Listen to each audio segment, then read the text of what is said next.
Oh! Ezio! Oh! Oh my god! Jump. Listen, you say jump, I say how high. Beautiful. What? He's so hot. Oh my god. Why? Hello, welcome in guys, welcome in. Today we're gonna be playing and reacting to the brand new Reverse 1999 story. This is the collaboration story, the Reverse 1999 Assassin's Creed collab called La Primavera di Firenze. Sorry if I mispronounced that. I can barely speak English. So yeah, this is the Assassin's Creed collab that has been super hyped up and everyone has been playing and has been really excited about. I've also been super excited about it, and I'm also really just glad to be back with Reverse 1999. I'm going to be trying to keep up with the updates from now on. And yeah, I missed Reverse quite a bit on being updated with everything, so I'm really excited to play this. It looks really exciting. We just pulled for Ezio and it was very interesting. You guys should check out the video for that later after this video. And yeah, Ezio looks amazing. Assassin's Creed and Reverse, I'm just so excited and curious to see what they're gonna do. Obviously we know it's something to do with Mr. Apple, and just knowing the Reverse team, I'm sure they're gonna treat this really well for all of the Assassin's Creed fans and all of the Reverse fans. So I cannot wait to see what they have in store. This music already is amazing and fantastic. I've just been listening to it, so I cannot wait. And let's just get started. Here we go. But before we begin, real quick, if you guys do enjoy, please make sure to smash like, subscribe. It's super appreciated. Smash the like button like Ezio can smash me. Also, leave a comment down below letting me know your guys' thoughts on the event so far. How are you guys enjoying it? And also, join the Discord server if you want to come chat, hang out, have a good time. And apart from that, let's just get started. Without further ado, here we go. We're gonna jump into... I was gonna say the year. But I don't remember what year it is. 1478, was it? I don't remember.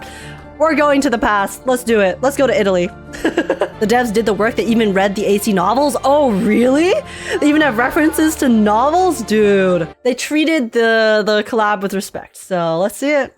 Let's see it, guys. Guys, oh my god, I forgot that they made the map look so cool. Holy...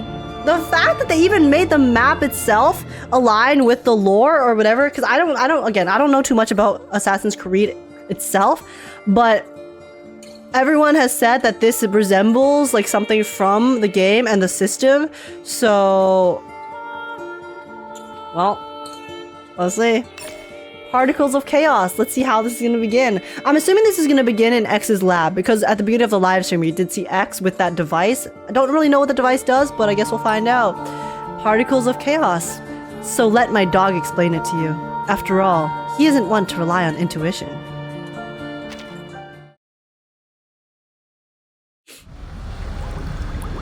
Let's see.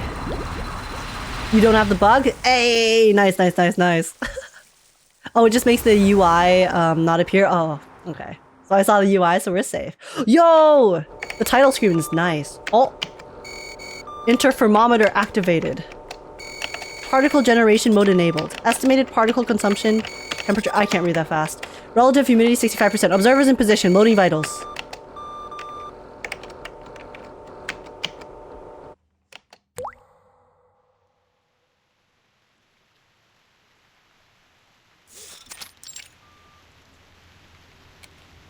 It started to rain. That's never a good sign in Reverse 1999. Oh my. We nearly walked into the rain without any protection. The observer instruction book should have told us to bring our equilibrium umbrella. What if it is regular rain? No need for excess perspiration. The rain you're seeing is completely dissimilar to the storm. Just a byproduct generated by this device, the Huygens Fresnel interferometer. It was built to observe the interaction between particular entities and chaotic systems. Okay, we gotta get back into all of the fancy terms. So this device about our heads is an interferometer? Interferometer. That's right. We'll be utilizing it during our experiment that, to jog your memory, you volunteered for. Thanks for that, by the way. Oh my god. Look at X's face. Bro is so ready. He's so ready to use us as guinea pigs. Remember, Age, you broke the umbrella? Miss Regulus and Miss Sotheby already went in ahead of you. Guys, the handle You'll doesn't have to be probably intact, find okay? them The in knot is still world intact. you're It's fine. going to.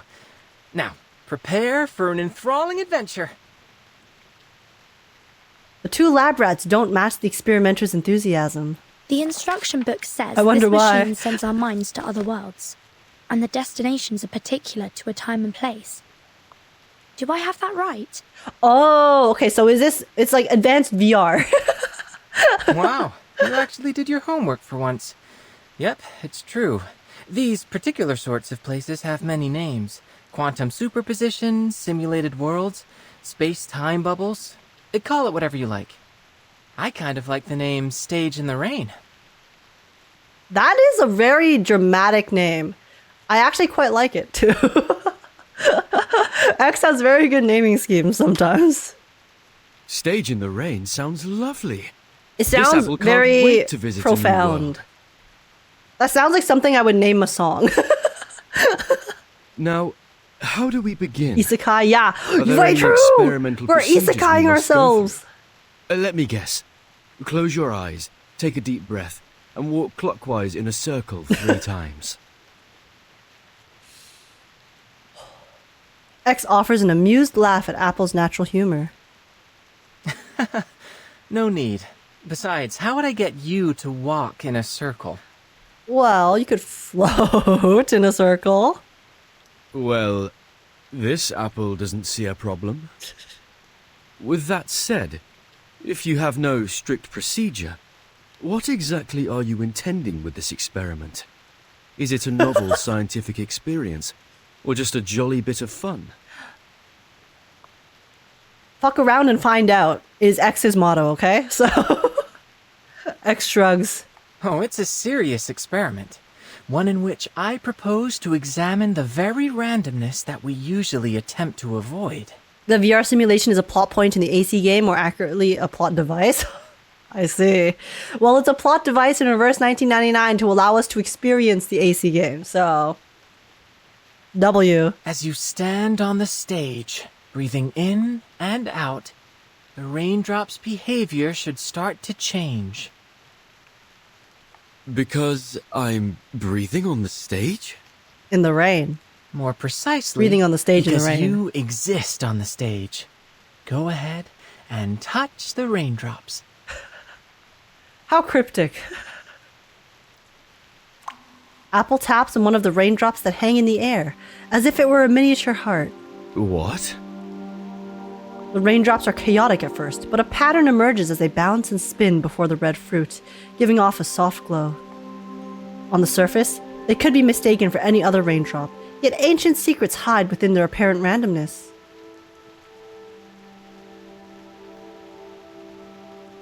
See? You're so much more than an external spectator. You were able to affect the system. You were part of the stage! Your actions, including your observations, no matter how inconsequential they may seem, can lead the system to produce unequivocally varied results. Alright, now... Numbers pop up on the screen at a blinding pace. X widens his eyes to keep track. Loading complete, subjects in position. Great. Isekai time! Boom! See you later. Have fun. Wait, bro's actually just sending us? Vitals loaded. Activating chaos particles.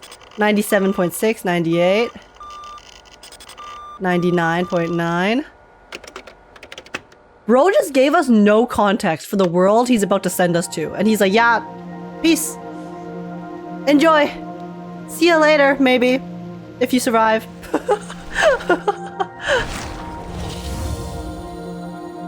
Nothing is true. Everything is permitted. Huh. Interesting. Yo, he's me for real! The snoring fruit's consciousness traveled through dark, rainy area to arrive to where he is now. Just as the rain's patter disappears, he catches the sound of 2 distant voices. And you're certain of this? Unquestionably. Listen, what you hear now is the turbulence of the air as it passes through its airway. As the soft tissues within vibrate, they produce a familiar sound. It is snoring. This condition is commonly reckoned to be caused by a disorder of black bile in the body, though I would posit anatomically speaking that it is nothing more than the relaxation of throat muscles during deep slumber. We know what snoring is. What we want to know is how an apple can snore.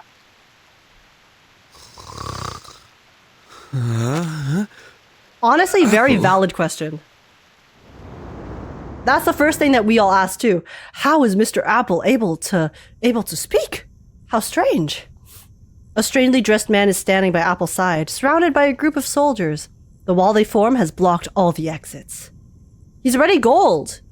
Oh, so I wonder if it's when they get sent. When they get sent to the world, their body disposition, maybe it kind of turns them into something that integrates into the world. So that's why Apple has a different form after being isekai'd to the AC universe. With curiosity and caution in their eyes, the man and the soldiers stare at the helpless fruit who has been pinned on the altar. Okay, I normally like the looking down at me angle, but this guy kind of freaky. This guy looks so scary. Why'd they draw his pupils like that? He looks so scary. Good day, gentlemen. I believe I owe you thanks for this generous hospitality, unusual as it may be. Did you hear that? It appears to have spoken. If that's so, then no wonder it can snore. Hey, it's Leonardo da Vinci. Wait, really? Is this supposed to be Leo da Vinci? Enough! Speaking, snoring, it doesn't matter. We didn't hire you to lecture us on medicine. Doesn't this guy die in the trailer? Hire, you say? That's an odd way of putting it, after you cracked my ribs and hauled me here from Milan. I think some might instead call that kidnapping. I think I've caught a fever. Stop whining. We barely bruised you. It was probably just a bumpy road. Oh, from never the way mind, to never Firenze. mind. Okay, they kidnapped they kidnapped Leonardo da Vinci. And then these are the goons. These are the bad guys. Firenze? Am I in Italy? He still looks scary though. Gentlemen, may I ask where I am and who you are? You're the most curious apple I've ever known. Of course, we're in the great city of Firenze. Penisola Firenze. Italiana. These gentlemen you referred to here are known as the Templars. As for me, I am Leonardo da Vinci. I am Leonardo da Vinci. Da Please Vinci. call me Oh. Leonardo. He's so Wait, Leonardo? Oh my god. You know what he reminds me of? I figured it out. I figured out what he reminds me of. Guys. The reason I find him scary is because he reminds me of guys, of this guy. Because of his pupils, for some reason. He reminds me of this dude. That's why I find him vaguely terrifying. Because it's so symmetrical. And then, I don't know, just the way that they drew his pupils, like, how it's like, there's so many, I can see so much of his whites. I don't see it, well, I see it, and that's enough. And I wish I didn't see it. Listen, maybe I just have trauma, okay? Maybe I have trauma from Solo Leveling, what can I say? The first time I read the manhwa, and I saw that, it was literally like 3 a.m. I was in my bed trying to start this new cool, just action webtoon, and then I saw that shit, I was like, bruh. The sun shining in from the window illuminates the man's gentle smile. You're Da Vinci. Leonardo da Vinci. The great painter. Yo, Apple is actually dapped up. He even has lines. He has a pattern. Look at his outfit. Slay. But please, as I said, I prefer just Leonardo. Leonardo the inventor or Leonardo the engineer. Perhaps even the anatomist. I should hope there is more to my reputation than just painting. Leonardo's smile doesn't waver at all as the blade of his scalpel glints under the sunlight. Va bene. It's safe to conclude you must be the mythical apple they've been looking for. I've never heard of any other talking apples. And I must conclude you are indeed Wait, he's the holding a Leonardo knife. da Vinci. Wait, is Leonardo da Vinci about to die? So does he actually die, like he does in the trailer? If I might ask, Leonardo, what are you planning to do with that scalpel? And might this apple request you point it some other way? You see, pointing a knife at someone is seen as somewhat unfriendly where I'm from. Oh, don't worry, Apple. It's also unfriendly here. Please, do not worry, signore. This scalpel is a very delicate instrument, one of my favorites. Cold, sharp, and painless. Bruh. One swift cut and it will find its way straight through the skin, down to your core, without spilling a drop of juice. Oh, how lovely. Oh, that's exactly what I wanted to hear, actually. So thank you, Leonardo, for that. Leonardo leers closer to Apple. Allow me to be honest with you and state things clearly. I have been asked to cut you into quarters so that I might record the makeup and consistency of your inner flesh. Praise my wager. Bruh. That's messed, bro. Next, I'll soak your pieces, into a special solution so that I might... Mr. Apple literally got the short end of the stick. Unlucky. Oh, I always get a bit excited whenever I start talking about my work. Now, hold still, Signore Golden Apple. Leonardo reaches down towards the pinned apple, his smile increasingly less gentle and more wild. Okay, guys. Wait, no. So his energy matches, okay? I was right. It aligns. It's fine. Just a little slice. He's hungry for apple. Good thing I am no longer drinking apple juice. And it's a different juice that I've put into an apple juice container. Yes. Yes, I am, in fact, a genius. Step into I would never do that to Mr. Apple, okay?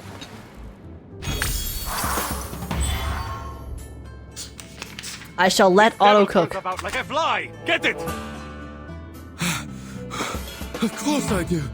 This apple won't go down without a fight. Yeah, they just expected him to roll over and get sliced? You're overreacting, Signore Apple. I was only kidding. Your jokes seem rather lethal to me. Listen. Which connection between Don't worry, we'll put awake. Leo in his place, Mr. Apple, okay? I got you. We'll put him in place in style. I found a tooth. Perhaps it's a gift for the tooth fairies. Use Ezio? Guys, I haven't leveled him yet. And he also hasn't appeared yet. Madness. I'll have you know what you're about to do is a severe violation of the Geneva Convention. Does that exist in Assassin's Creed? What the devil are you talking about? I'm growing more and more curious about you. Well, are we dodging? The apple breaks free from his restraints and bounds around the room, but there's nowhere to hide, and the little fruit is eventually cornered. Oh no, calm down. We can solve this in a civilized manner, can't we? Like proper gentlemen. Apple, your first mistake is assuming that they're proper gentlemen. There is no need for propriety when dealing with witchcraft, like whatever created you. Oh. Now, if you want to save yourself some pain, I suggest you stop.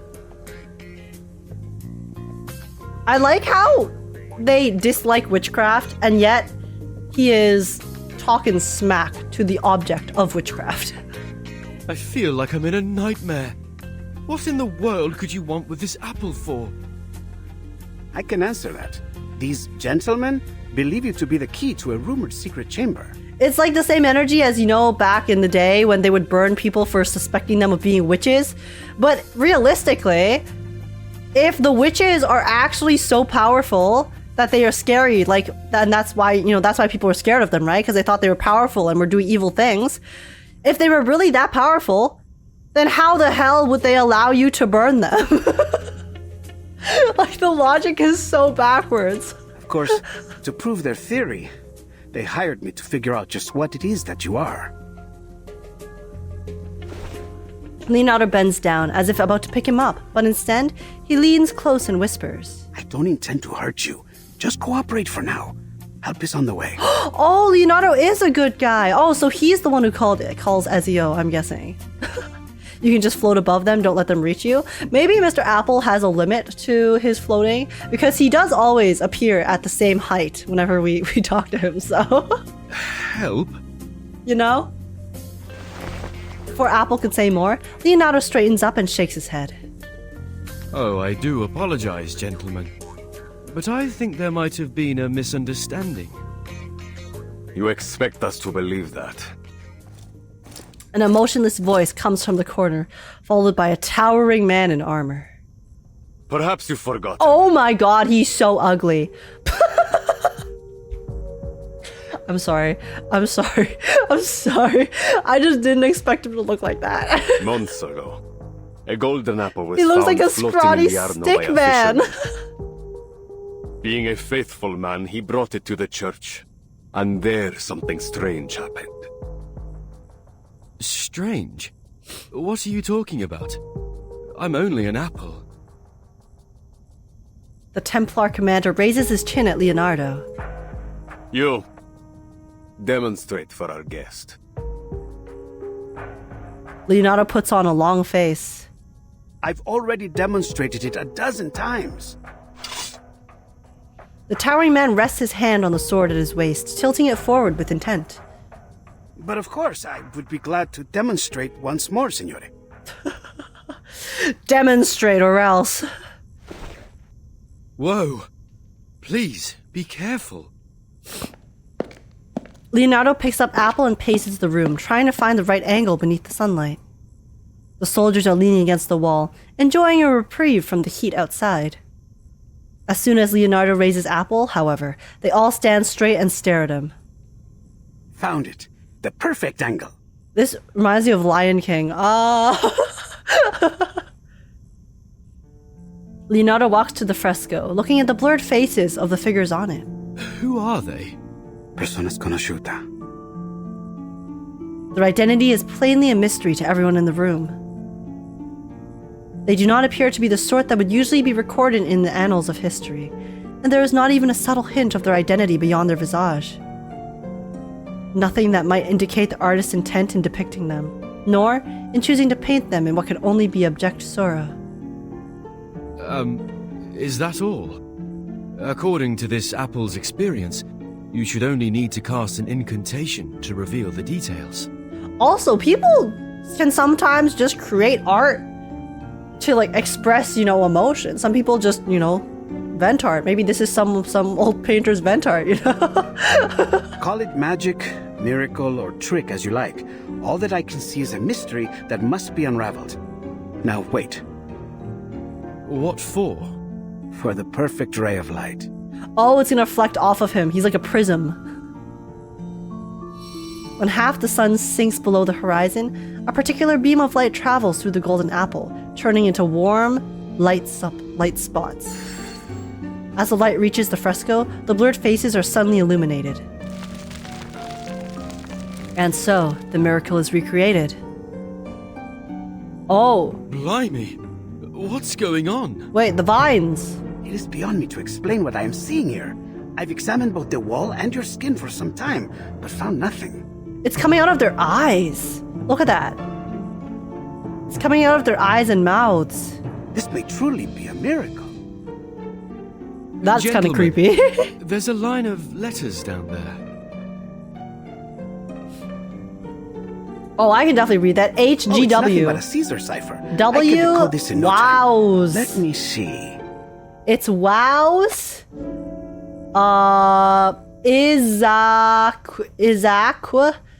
Izakwa or Hagwa. I think I nailed it. Sub cadente fulgore, cadencia sanctuaria, coniunguntos. Redeem code? Under the waning glow, the Imagine, waning though. sanctuaries unite. That would be wild. Imagine this was actually a redeem code and they stuck it in the middle of the story for fun. That would be sick, actually. Why don't games do that more? I feel like that would be cool. If they just had, like random redeem codes here and there. They don't have to do them all the time, of course, right? But you just like have little Easter eggs. That would be neat. And it would also make people want to pay extra attention to the details in the stories and stuff too. 120 clear drops redeem code POG. Yeah. Yeah, I mean, if anyone from Reverse is ever watching this, that would be a sick idea. You know, you randomly just put a redeem code for fun. Knightly virtues. Held in great esteem by the peoples of Troy, Fiesole, and Rome. If I mispronounce any of these cities or names, I must apologize. Everyone who is Italian. Oh, it looks like an apple, shiny and red. A magical key to what's ahead. When the sun sets low, the truth will start to show. That's not creepy at all. Oh, I recognize this street. I beg your pardon. What's that song those children are singing about? Buongiorno, signorina. You look a little out of place here. Might I guess you are a traveler like me? Of a sort. Yes, mister. Most excellent. I always enjoy an opportunity to guide a newcomer.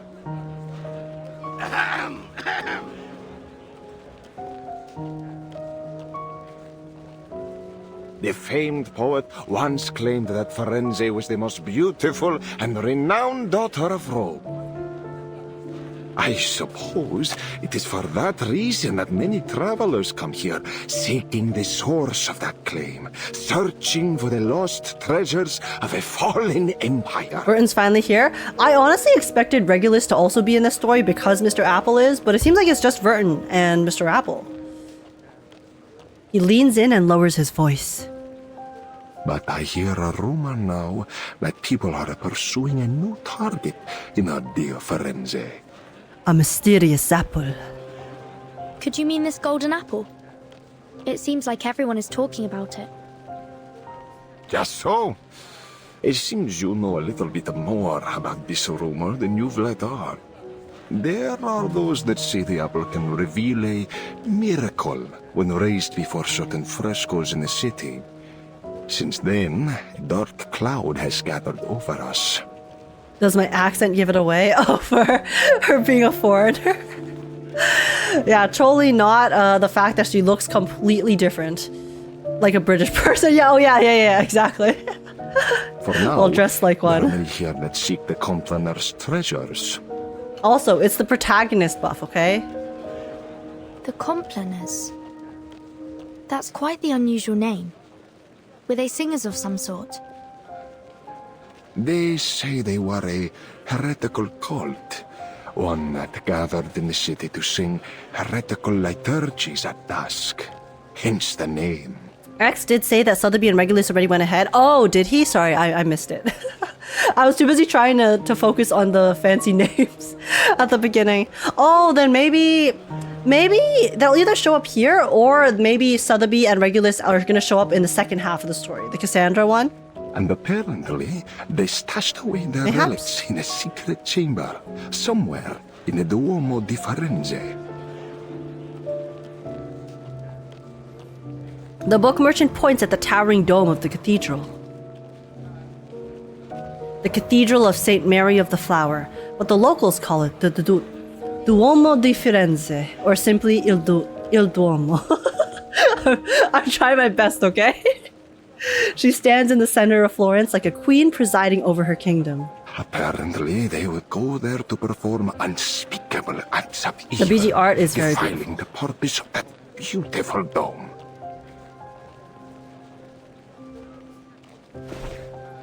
The book merchant looks around and makes a gesture of horror. But the rumors say the relics they've hidden there are worth an incalculable fortune. All you need to know is it's worth a lot. Money, money, money. Enough, they say. It's so that the one funny. who finds it would be wealthy enough to buy the whole Firenze. Are you serious? You're suggesting there is enough money hidden there to buy a city? That's absurd. Well, it depends on what time you are, what era you're in, you know? The book merchant strokes his beard and laughs. How do you think the Medici took control in the first place? The Medici? Money! Oh. It can buy art, soldiers, even the papacy. Compared to that, what's so odd about buying a city? So nothing's changed. This is our world. I see. A secret chamber with treasures. I do believe I've heard this tall tale before. Oh, have you now? Well, have you ever heard of a story where the secret entrance to this chamber can only be found through messages hidden in frescoes? That is a new embellishment on the story. I suppose, then, that must be why this golden apple and its miracles have everyone's attention. Brava, Signorina. Signorina. So, you must be one of those treasure hunters, I guess. If the treasure is her hunting for the solution to save all of her loved ones, then yeah, I would say Vertin's kind of a treasure hunter. She's just trying to, you know, hunt for the lives that have been lost. Oh, this poor girl, man.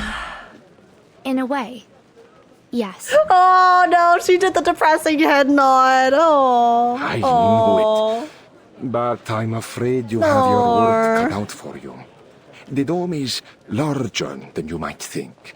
This isn't something you can find searching palmo a palmo. The only way to find the chamber is to solve the mystery of the frescoes. Then it looks like I will need some help. The book merchant lights up as she speaks. The next second, he thrusts a delicate manuscript into her hands. See, and this is certain to be the help you need. Is this guy a scammer? I can't tell. Of all the frescoes that reacted to the golden apple. See, he seems like a nice guy. Honestly, he's been chatting with us. This conversation has been so normal. He's been giving us a lot of helpful information. And it doesn't seem like he's just trying to peddle his wares, but I wonder if this book will be any use. It has a silk cover, tempera painting, and gilded edges. Buy it now, and I'll throw in a free collection of Dantes's poetry. Trust me, traveler, with this, you will find the treasures you seek. Hold on. If you've already collected all this information, why aren't you looking for the treasure? Good question. It's because he's too busy, Vertin. He's too busy selling books, okay? Wealth enough to buy an entire city. I have to wonder why you would pass up that opportunity. Holy, she's schooling him. I'm no treasure hunter, Signorina, nor do I think the life of Yeah, a prince would suit me. I'm content making a living selling the keys to this fortune to others. Guys, the only people who say that a life of wealth would not suit them are people who are poor.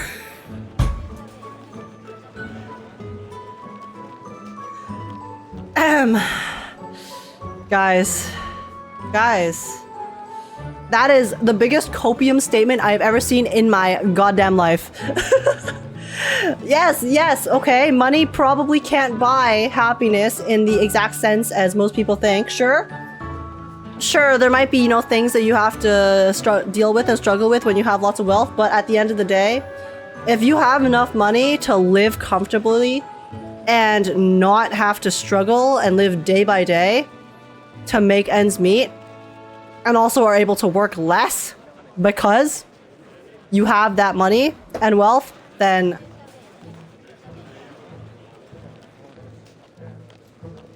I don't know about you, but I feel like that's a pretty good goddamn life. Oh, sorry. A pretty goddamn good life, you know? Poor gang!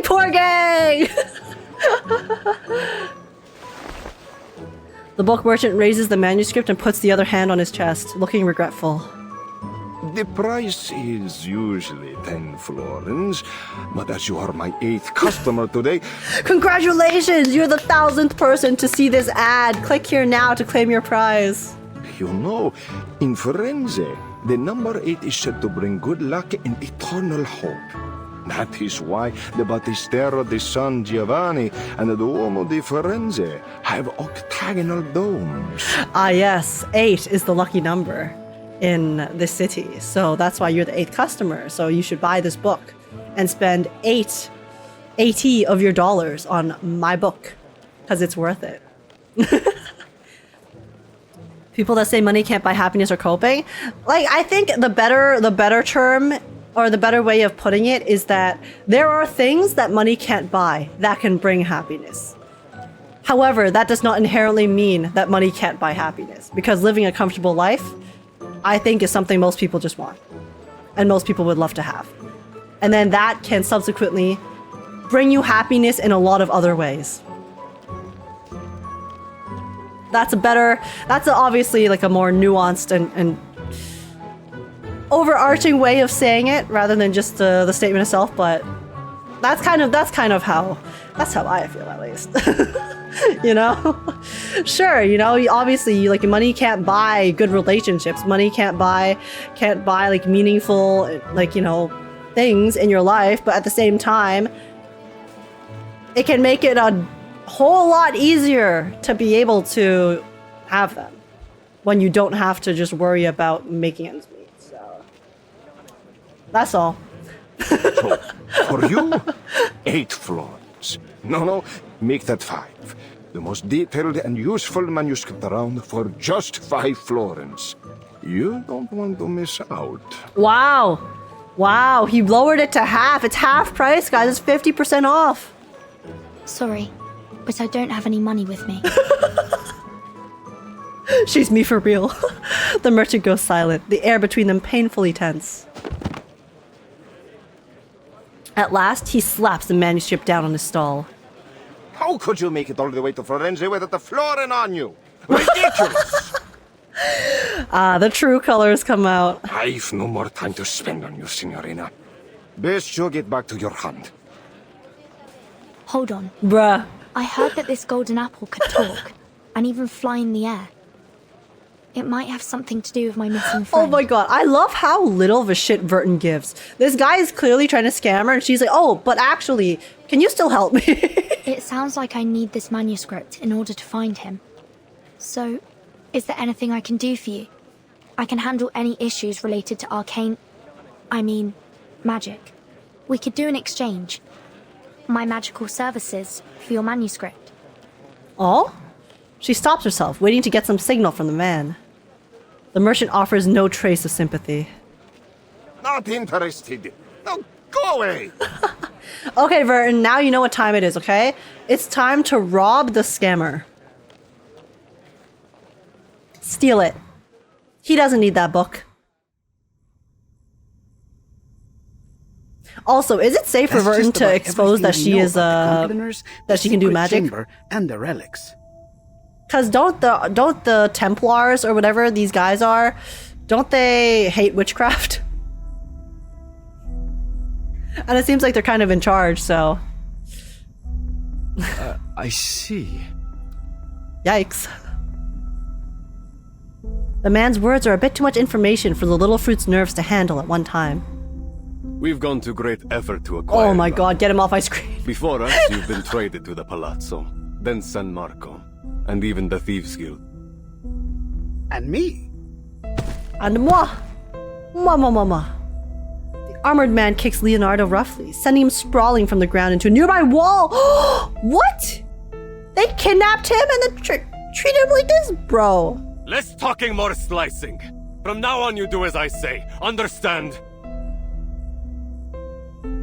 A small trickle of blood seeps from a fresh cut on Leonardo's head, but there's nothing he can do but compose himself with a bitter smile. Yo, Ezio, I need you to... Chop. Come save the day, please. Your friend is getting beat up. Capito. And what about me? Do you ruffians intend to beat this apple into compliance? We don't have to. You're as good as dead out there. Here, we might just keep you alive if you have some use. Not that it matters. You don't have a choice. Weren't they planning on chopping him? Oh, Ezio! Come here! Yes! The hottie is on his way! The soldier falls to the ground before he finishes the word, the veins on his face turning green. What? It's poison. Assassins! Let's go! We must be on that roof! He's finally here! An eagle glides low just above the cathedral before letting out a loud screech. That is so dramatic, by the way. Is that Having the an bird eagle? come in first. It's rare to see one in the city, isn't it? What a drama queen.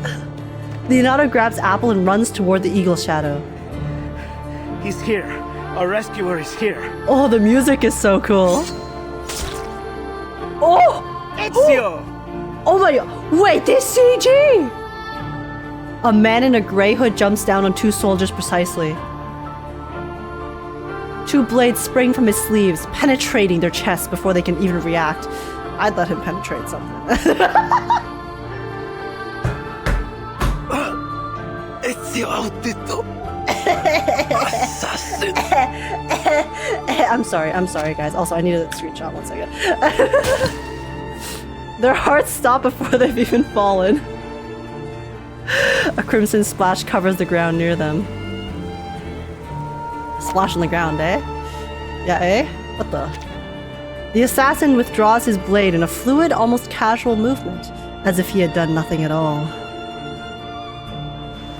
He lowers his head reverently as the men drop beside him. Is he honoring the dead still? Death be not unkind. Requiescat in pace.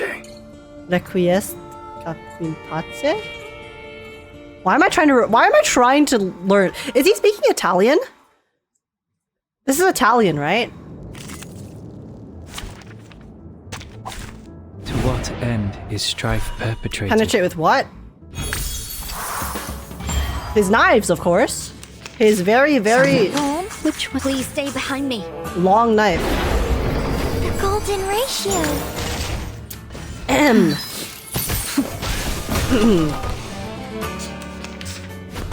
Not nearly. Why is Neto not here? In Italy? It's probably because she's off though. She's busy. She's busy, okay? Truth is a light to be She's followed. doing something else. Ezio's the true aura farmer. Literally, he was so cool in the Assassin's Creed 2 trailer. Actual. May the Father have understanding. Actual goat. Guide us. Creator refine Celebrate us? to the fullest. Yes.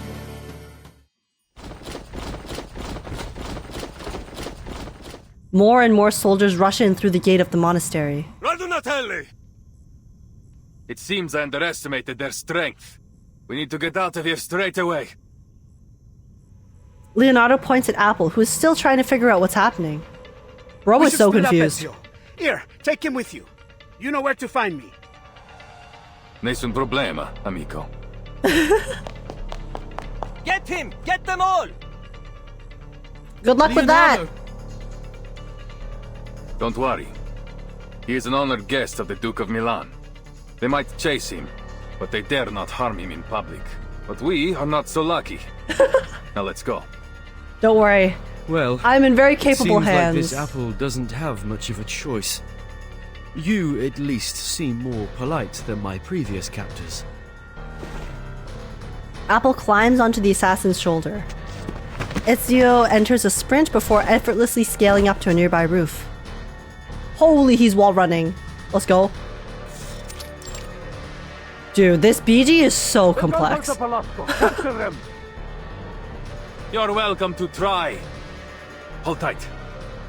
Yeah, I don't know how they could possibly climb wearing all of that armor, so... The assassin navigates the Florentine roofs with as much ease as a fish through water. Soon enough, they've lost their tail. Hey, did you see that? Up on the roof. I think I saw something gold. Gold? Is it the golden apple? Get them! 1 pursuer, 2 pursuers, 3 pursuers, 4, 5 pursuers, 6 pursuers, 7 pursuers, more. And more! Citizens, join the hunt! The streets of Florence have never been more chaotic, damn. Wow, that worked out perfectly, shit. I'm going to the ridge! The ridge! I was just trying to make a rhyme. Goodness me! I've never felt so popular. This must be what the captain feels like. Ah yes, the adrenaline. Pardon me, but would you mind speeding up a little? I'm beginning to feel a little like a turkey on Christmas Eve. Listen, Apple, he's doing his best, okay? He has home stretch haste. He's a late ender, okay? So don't worry, he's a late surger. No, sorry, late surger. Turkey? It doesn't matter. Speed won't help us now. They're everywhere. But there's still a way out. Ezio casts his eyes up to the top tower of the palazzo. We go up. We're going up, up, up. This is our moment. We're golden. I Sorry. think we're safe now. This apple certainly appreciates your climbing skills. No one can reach us up here. Until you jump down. Alert but silent, Ezio scans their surroundings. Don't be too confident of that. The Templars have learned to climb after so many years chasing us. Dude, that's honestly impressive. The fact that the Templars wearing all of that heavy armor can climb upwards. They can show up on the roof at any time. That's really, that takes some muscle. I see. Muscle and Then skill. this apple will keep alert and ready for danger. Oh, this is pretty. The sun hangs low in the sky, slowly sinking into the embrace of the evening glow. Scarlet clouds and golden sunlight blend into one another on the horizon, spilling onto every tile and brick of this ancient city. The CGs are so pretty. Beneath Ezio's feet, countless rooftops form a red terracotta expanse, spreading out to the city's farthest edge. He looks down in silence, feeling like a bird gone astray. Wow. This is truly an amazing view. Yes, now zoom out and let us see more of it. Firenze. It's been too long. I like how he has a little ponytail. His little man bun is so cute. Not far away, the cathedral stands tall and solemn, her towering form blurred by the golden light of the setting sun, yet no less majestic. And with the sunset, her shadow extends until it has covered nearly half the city. That must be the cathedral. Is it really where the relics are hidden? See, I believe so. I've spent some time searching. I've even explored its catacombs.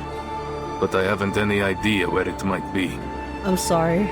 I was going to make an I would love to explore your catacombs joke, but I think we need to wait. Wait a little bit, okay? We have a cooldown timer. We have a cooldown timer for how many sus jokes I can make today, okay? And we have not hit it yet, but I just wanted to inform you that it was locked and loaded. But I didn't commit to it. Ezio gazes out at the perfect arc of the dome. Finding this secret chamber is what truly matters. Secret chamber. Secret chamber. Okay. I expected him to jump, but I guess they're just chilling on the roof, enjoying the nice sunset. His secret chamber. Shut up. Yeah, I'd love to explore something with him. Okay, that's all I'm saying. Free falling. Oh, never mind. Here's the fall. The poet said, "Lift your head and gaze upon the eternal dome." So I'm sorry. When they talk about domes, I can only think of like the dome of the head. So.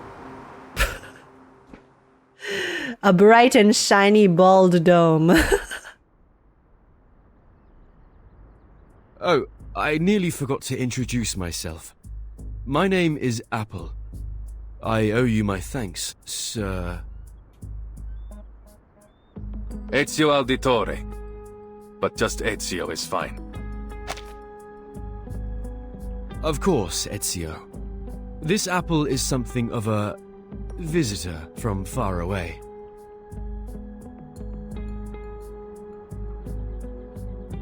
Is that so? You know, you haven't gone unnoticed. I heard word of you from my allies many months ago. They've been tracking you for some time. Wait, they've been here for months? I was being followed. Blimey. Damn, I thought that they just appeared here.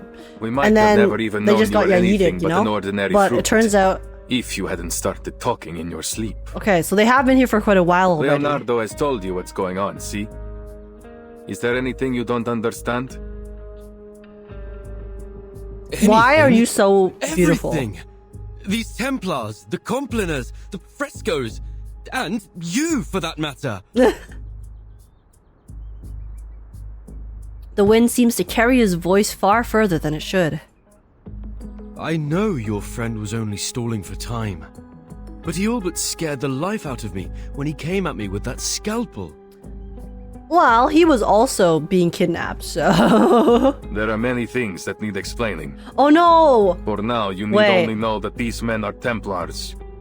Ancient enemies of the Assassins. Wait, I think Leo probably got captured on purpose so that he could go protect and stall so that Apple wouldn't get killed by the Templars themselves. That's my guess. That's my guess. The war between us has lasted a long, long time.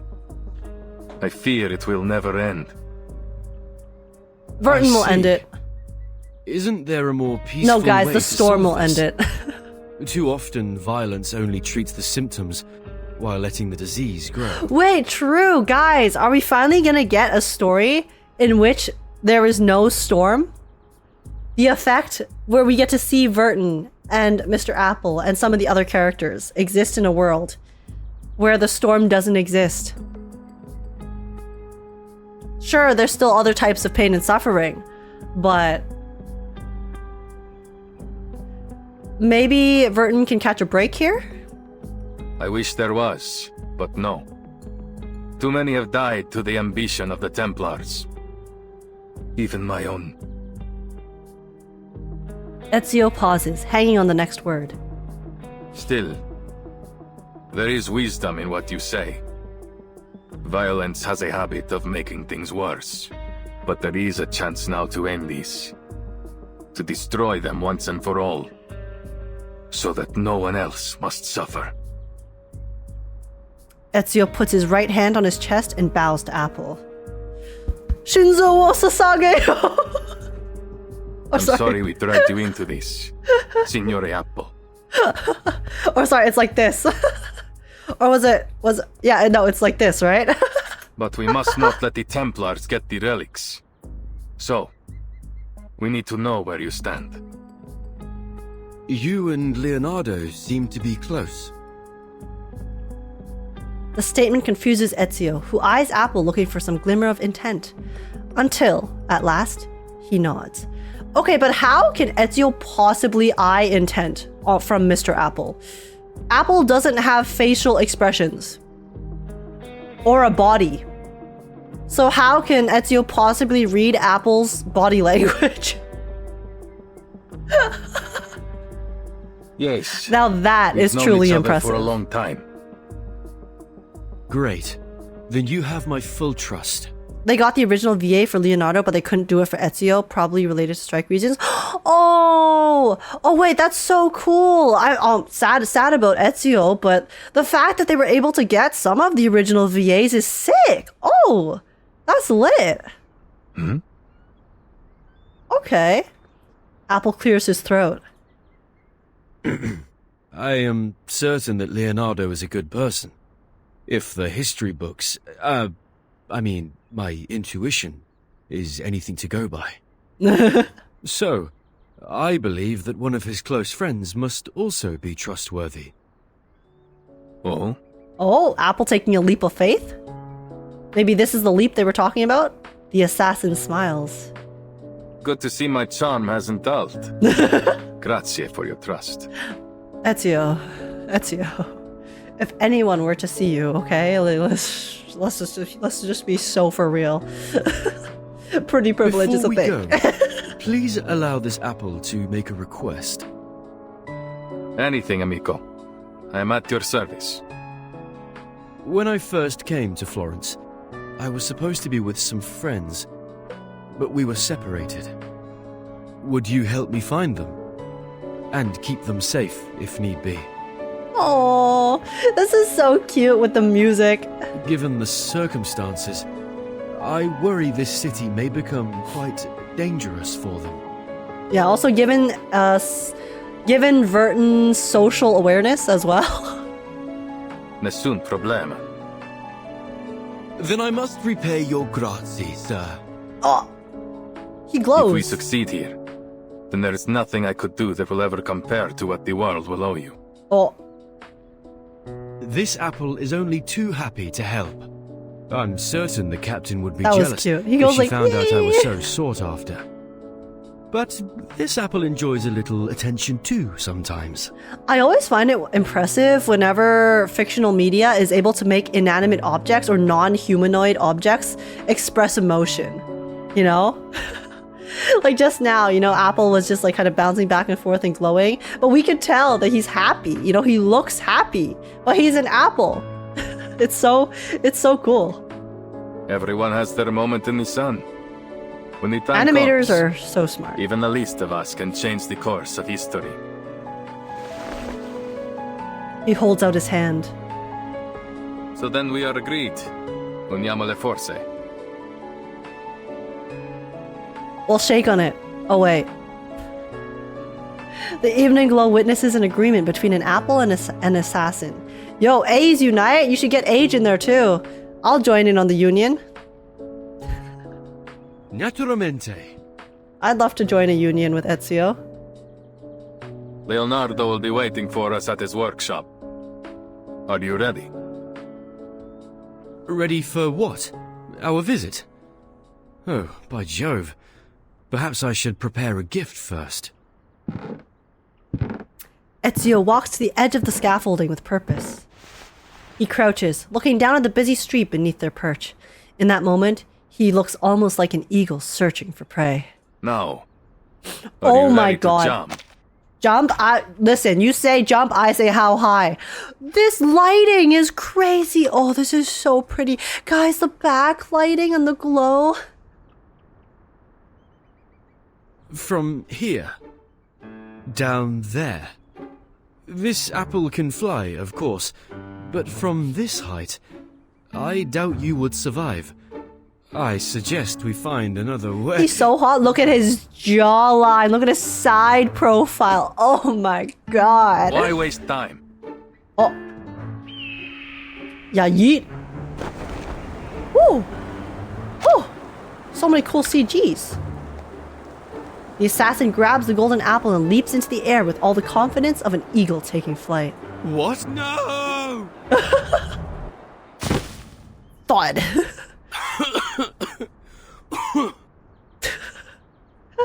The air reeks of straw and soil. They land with precision in a cart full of hay. This apple may have experienced some anoxia during our fall. I'm so dizzy. What's anoxia? Is it something to do with vertigo? Shh. Quiet. Don't give our hiding spot away. What hiding spot? You mean the spot that you just fell into from the sky with a big impact? That hiding spot, Ezio? Oh, is this the same street? Night has fallen. The man and the fruit hidden in the hay can hear the sound of marching footsteps. I don't think it's the same street. I think they're just using the CG again. Oh, you with the blue hat. Oh? Wait, blue hat, Vertin? Wait, is it actually the same street? The street falls silent after that. All the people around the lady with the blue hat, including the two hiding in the hay, wait on her reply. It is Vertin! Good evening, gentlemen. Is there something Oh my wrong? god, it's Bestie! What? That voice? Ha! I have a good feeling about this. Reunited? The encounter just beyond their hay-strewn lair continues. I have never seen someone dressed like you before. Where are you from? What are you doing in Firenze? I'm a tourist. I'm a visitor to Florence. Here's my identification. Oh, she has identification too? God damn. It doesn't matter. Tell me, have you seen a man in a grey hood pass by? ... She glances over to the corner of the street. Not far from view, a pile of hay lies gently rustling in the night air, looking entirely and inescapably ordinary. So someone did notice. Not that I know of. Then have you seen something? Something golden.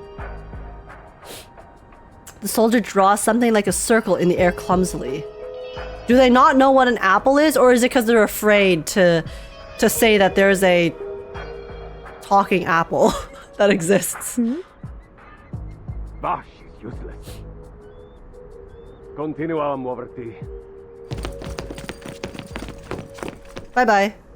The clang of metal echoes around, then fades away as the lively sounds of night return. After a while, a voice rings out softly from just outside their hiding spot. You were right in there. Vertin got our back! The voice hints at an unexpected reunion. Vertin! Oh, this apple is ever so glad to see you again. If only I didn't look a right mess. Please, give me a minute. Mr. Apple, don't worry, you look fine. With all the talk about a golden apple, I had a feeling I would find you here. Oh. Looks like luck's in my favor this time. But how did you get in here? Did you jump from that tower? Correct. It's a long story. Buonasera, signora. You have my thanks for your assistance. Is she one of the friends you talked about, Apple? That's right. This is Vertin, a most trustworthy friend and companion. Hello. I appreciate the compliment, Mr. Apple. And who is this gentleman? Gentleman? Okay. This is Ezio Auditore, an assassin. What an introduction. Yeah, he kills people. An assassin? Really? Please, don't let the reputation of our name confuse you. We assassins kill, only when there is a just cause. But maybe I can explain later. I mean, Ezio, The Vertin curfew seemed will very begin unbothered soon, by that fact. And I'd like to She was avoid like, any "Oh, further cool." complications with the guards. My friend must be worried about us already. All right, Leo, where you at? Leonardo. To be fair, Vertin has met many characters. Yeah, I would say Vertin is probably one of the most well-traveled people I've ever seen. Met lots of various individuals, that is for sure. Okay, the Dark of the Arno. A tree that bears sweet and sour pears can never produce sweet figs. Why are all of these title chapters so vague and cryptic? They're even more cryptic than usual. Vertin's beyond jaded at this point, but can we really blame her? The fact that she's still sane is already impressive. Guys, she's literally met Arcana, okay? Assassins are nothing. Come forth, prayers of the night. Our blood reddens the offering. Our tears blacken the Arno. Our children are reborn among the blooming flowers, with the face of... We are the corrupted!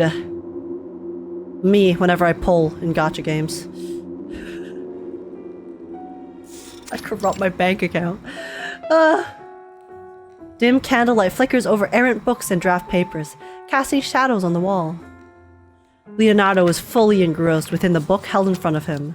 They sang and danced to the heretics' music. Then they cut their wrists to shed blood, mixed it with air and soil, and painted the mixture on the wall. The air smelled strange. I started to laugh and dance just like they did.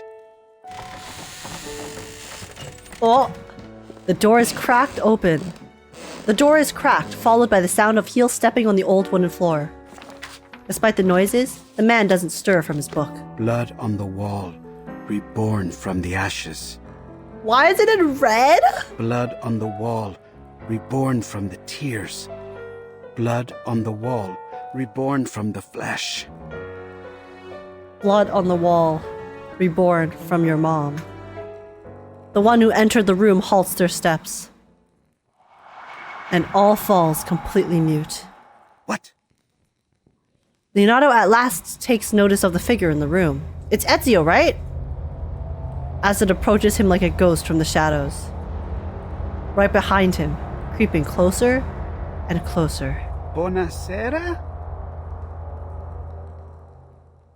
The ghost shrouds Leonardo in his book in its shadow and whispers to him. What's up? Blood on the wall. I am reborn. Wait! Wasn't that Sotheby? Leonardo jumps like a frightened rabbit, stirring up the pages on the ground. Leonardo! I was only reading the rest of the spell. She's so cute. Oh my god, look at her hair. Look at her hair. She's so adorable. Guys, why isn't this a skin? They should give us like small like free skins here and there too. She looks so cute here. Oh, I get it. You were having fun reading those horror stories all alone. I understand. I do love a good ghost story. Look at her smile. Oh my goodness. You might have considered knocking me, Signorina.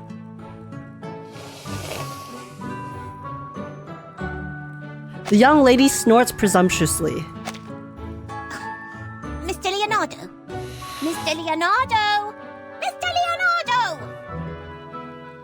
I called your name 3 times in a row, but no one answered.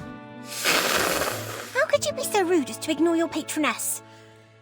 Oh, I didn't mean to scare you, but Miss Sotheby has no time to waste. Mirin Cresce, I've been entranced in the words. It's I a did not record know of the patroness was a Company's word, ritual. I'll be honest. The author claims to have been part of it and escaped alive. The ones you've mentioned before. The That nasty group of gremlins. gremlins that used to meet in the cathedral in secret. Oh my god, I can't believe they used the word gremlins. See, they are also the ones who have secreted away the relics that Ezio is searching for.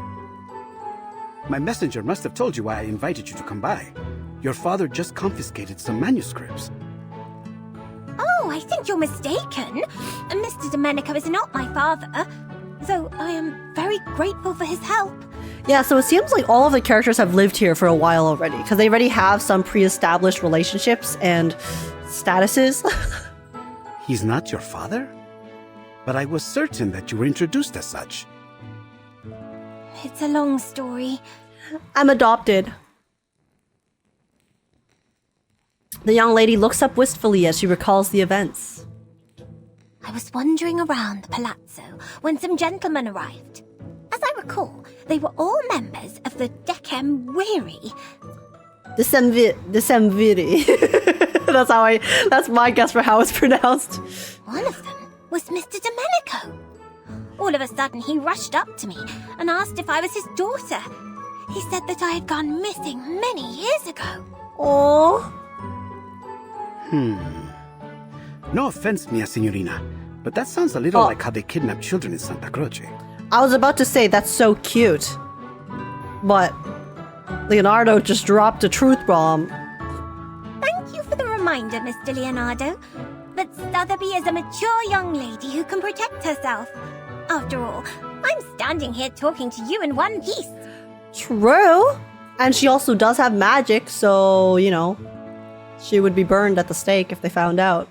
Anyway, he started crying about the garden he had built for her, and how it had all the rarest plants he could find. He even said he had Tahitian bridal veil, Egyptian privet, and devil's tree. So, we love Sotheby and her addiction Fortuna to certainly ingredients. seems to be on your side. Now, did he give you the manuscripts? I can't imagine he would say no to his long-lost daughter. The young lady nods proudly. Oh, Ta-da! it's the same book. Miss Sotheby already took the liberty of checking them all. This one is well crafted and has the most detail. Wait, is the bookkeeper, is the guy trying to scam Vertin the one who took in Sotheby? Or is it just the same book? Like it's like somehow the book just made it to her, or it's like supposed to be a similar book. It was confiscated from a book merchant. Okay, never mind. He said, They explained it in the next sentence. The young lady clears her throat before she continues. It has a silk cover, tempera painting, and gilded edges. Buy it now, and I'll throw in a free collection of Dante's poetry.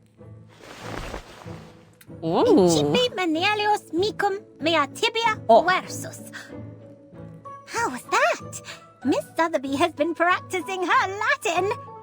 Yo, Sonetta would be proud. Sotheby, okay. Brava. Brava. Your father would be moved to tears if he heard that. Brava, brava. Now that I've given you a hand, could you... Oh, she's blushing. The young lady is struck by an uncharacteristic shyness. It's her uwu arc. Don't tell me you want to join. That's right. Please let me join in your adventure. How could you possibly say no to this girl? Look at her. Look at her. How could you possibly reject her? Take me to the cathedral with you. The young lady seems to almost float with anticipation. ... Mi rincresce, mia signorina, but this is not the sort of adventure suitable for a young woman. I barely survived my own encounter with the Templars. Don't presume that they will show you mercy simply because you are a nobleman's daughter. Mia signorina, I'm sorry, but I could never forgive myself if I let you be hurt. Whatever adventure awaits us at Il Duomo, I do not believe it will be fun. Leonardo, if you don't take her, she's gonna come anyways. There's no need to worry. Miss Sotheby can protect herself, and more than just that. She raises her head proudly, adopting a proud and noble pose. I can make potions, aid in teamwork, research critters, read Latin, give orders, and even fight any villains we may find. She is a master of all trades. Just let me prove it. She's so cute when she blushes like that. What the hell? Oh my goodness. Oh, we're actually solo Sotheby. Are they here to play cat's cradle? The enemy needs at least 15 gears. Please forgive me, mia signorina. This invention was not made to fight you, but... I guess I don't have a choice. Show yourself, war machine.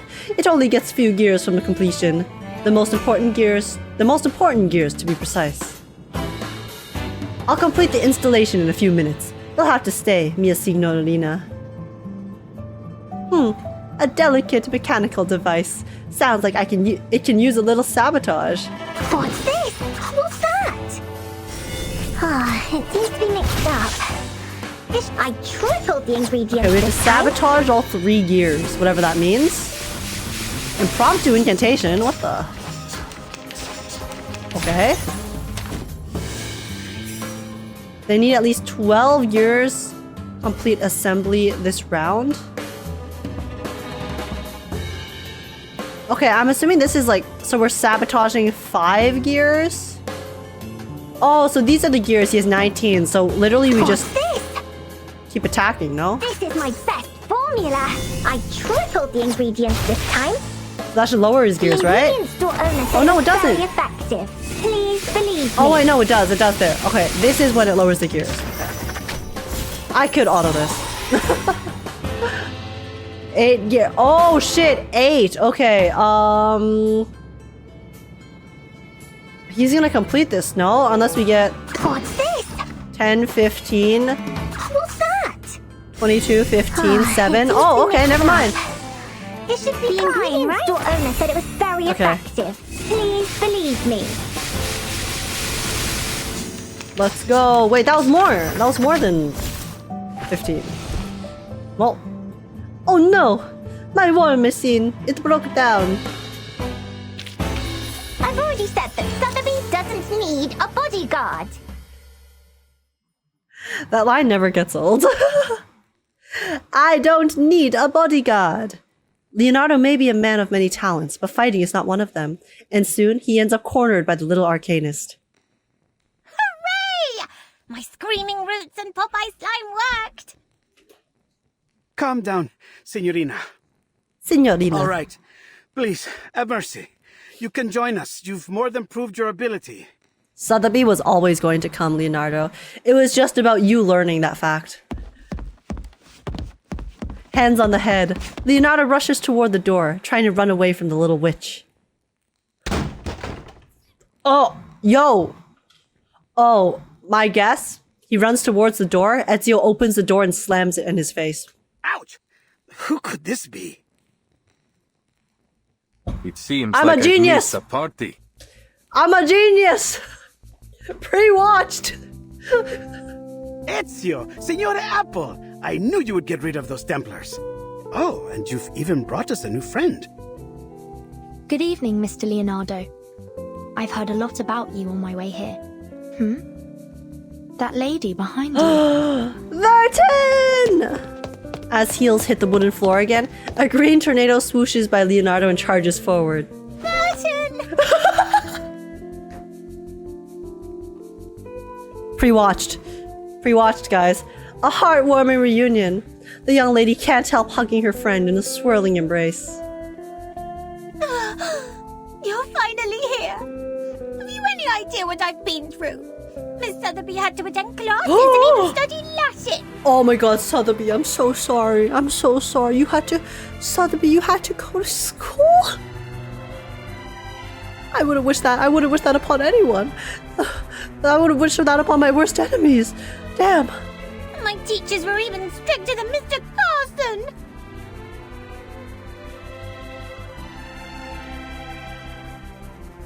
Why'd she have to mention Mr. Carson? Why'd she have to do this? Mr. Carson is the unspoken elephant in the room that appears every single time Sotheby's on screen.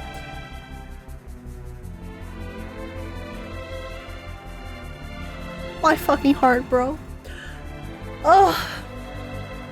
Mr. Carson is the reason I cried in chapter 2, by the way. Mr. Carson is the one that did me in, okay?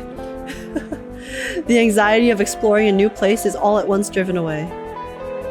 She takes a deep breath to enjoy the moment, taking in the pleasant smells of the Tuscan air, with odd hints of citrus and the unmistakable smell of goat cheese. So random. But I mean atmospheric. I'm so glad I finally found you, Sotheby. The way Vertin said that was so sweet. Oh my god. Oh wait, I can't replay it yet. I'm so glad I finally found you, Sotheby. She sounds so happy there, guys. That was so cute. Oh my god. Okay. Okay, I'm sorry. I'm being normal. That was so wholesome. Practical geometry. Math class? It's math class time? I'm still not over. Why does she have to mention Mr. Carson, guys? I'm sad now. I'm depressed now. Bruh, what is this? Why'd you have to do that, Sotheby, huh? I was existing perfectly normal, perfectly fine until you had to bring him up again. Man, it's rough out here, honestly.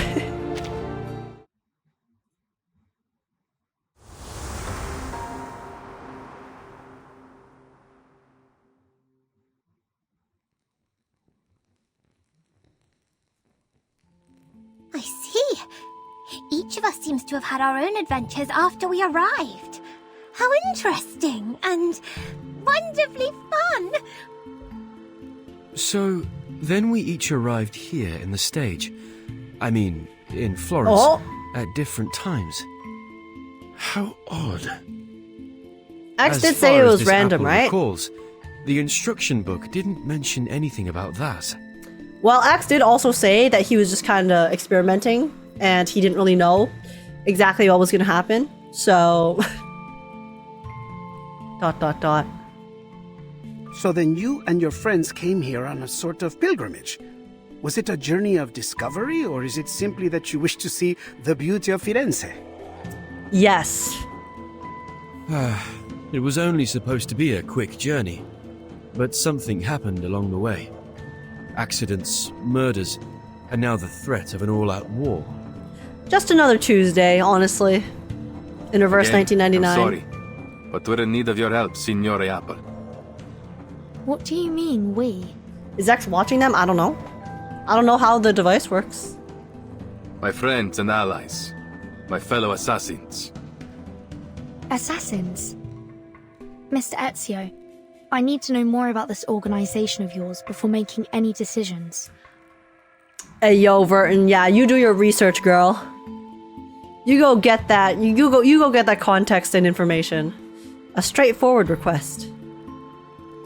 Va bene. I'll tell you whatever you need to know, if it is in my power to tell you. The assassins have a long history.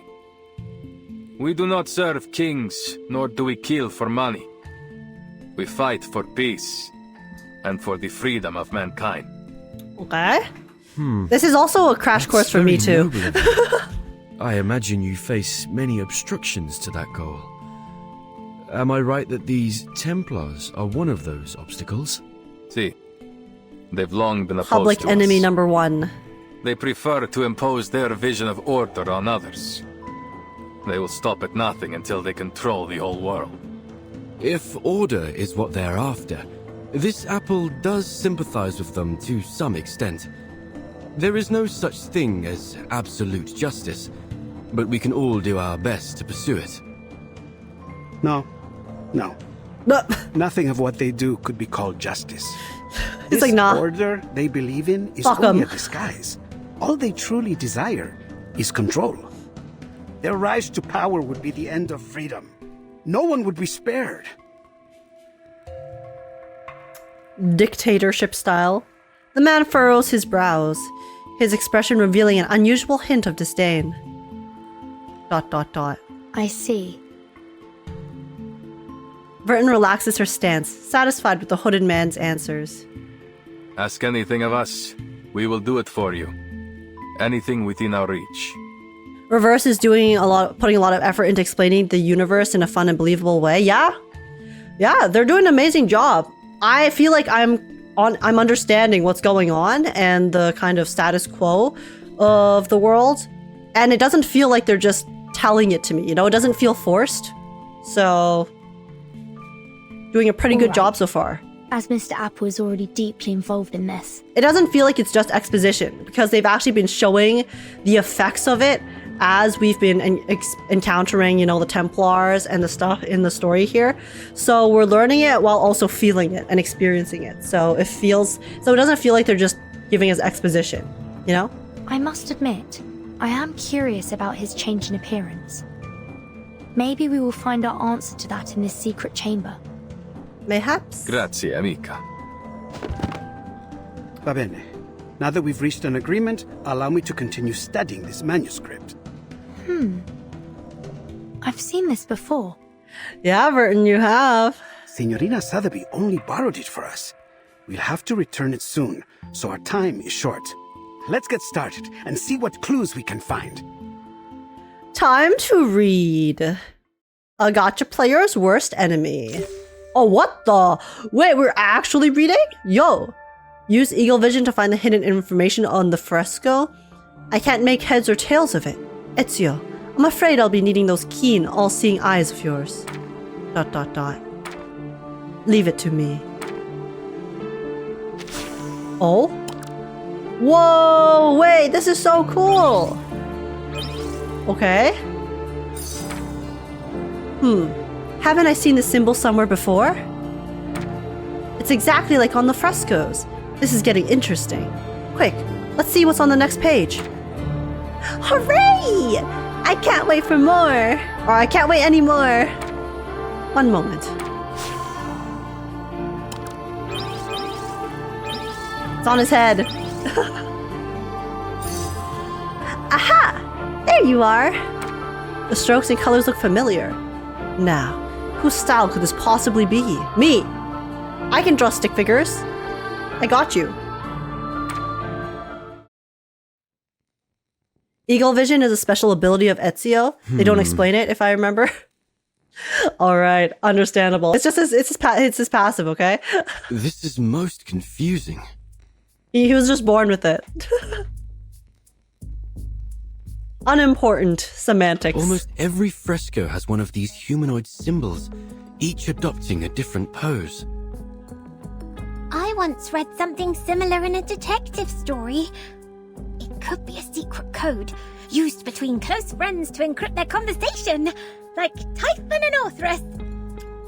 So don't we need we need the key? Orthrus? You mean this might be an encrypted version of ancient Greek? The grammar doesn't seem to match. No, that was an analogy. That was an analogy, Leo.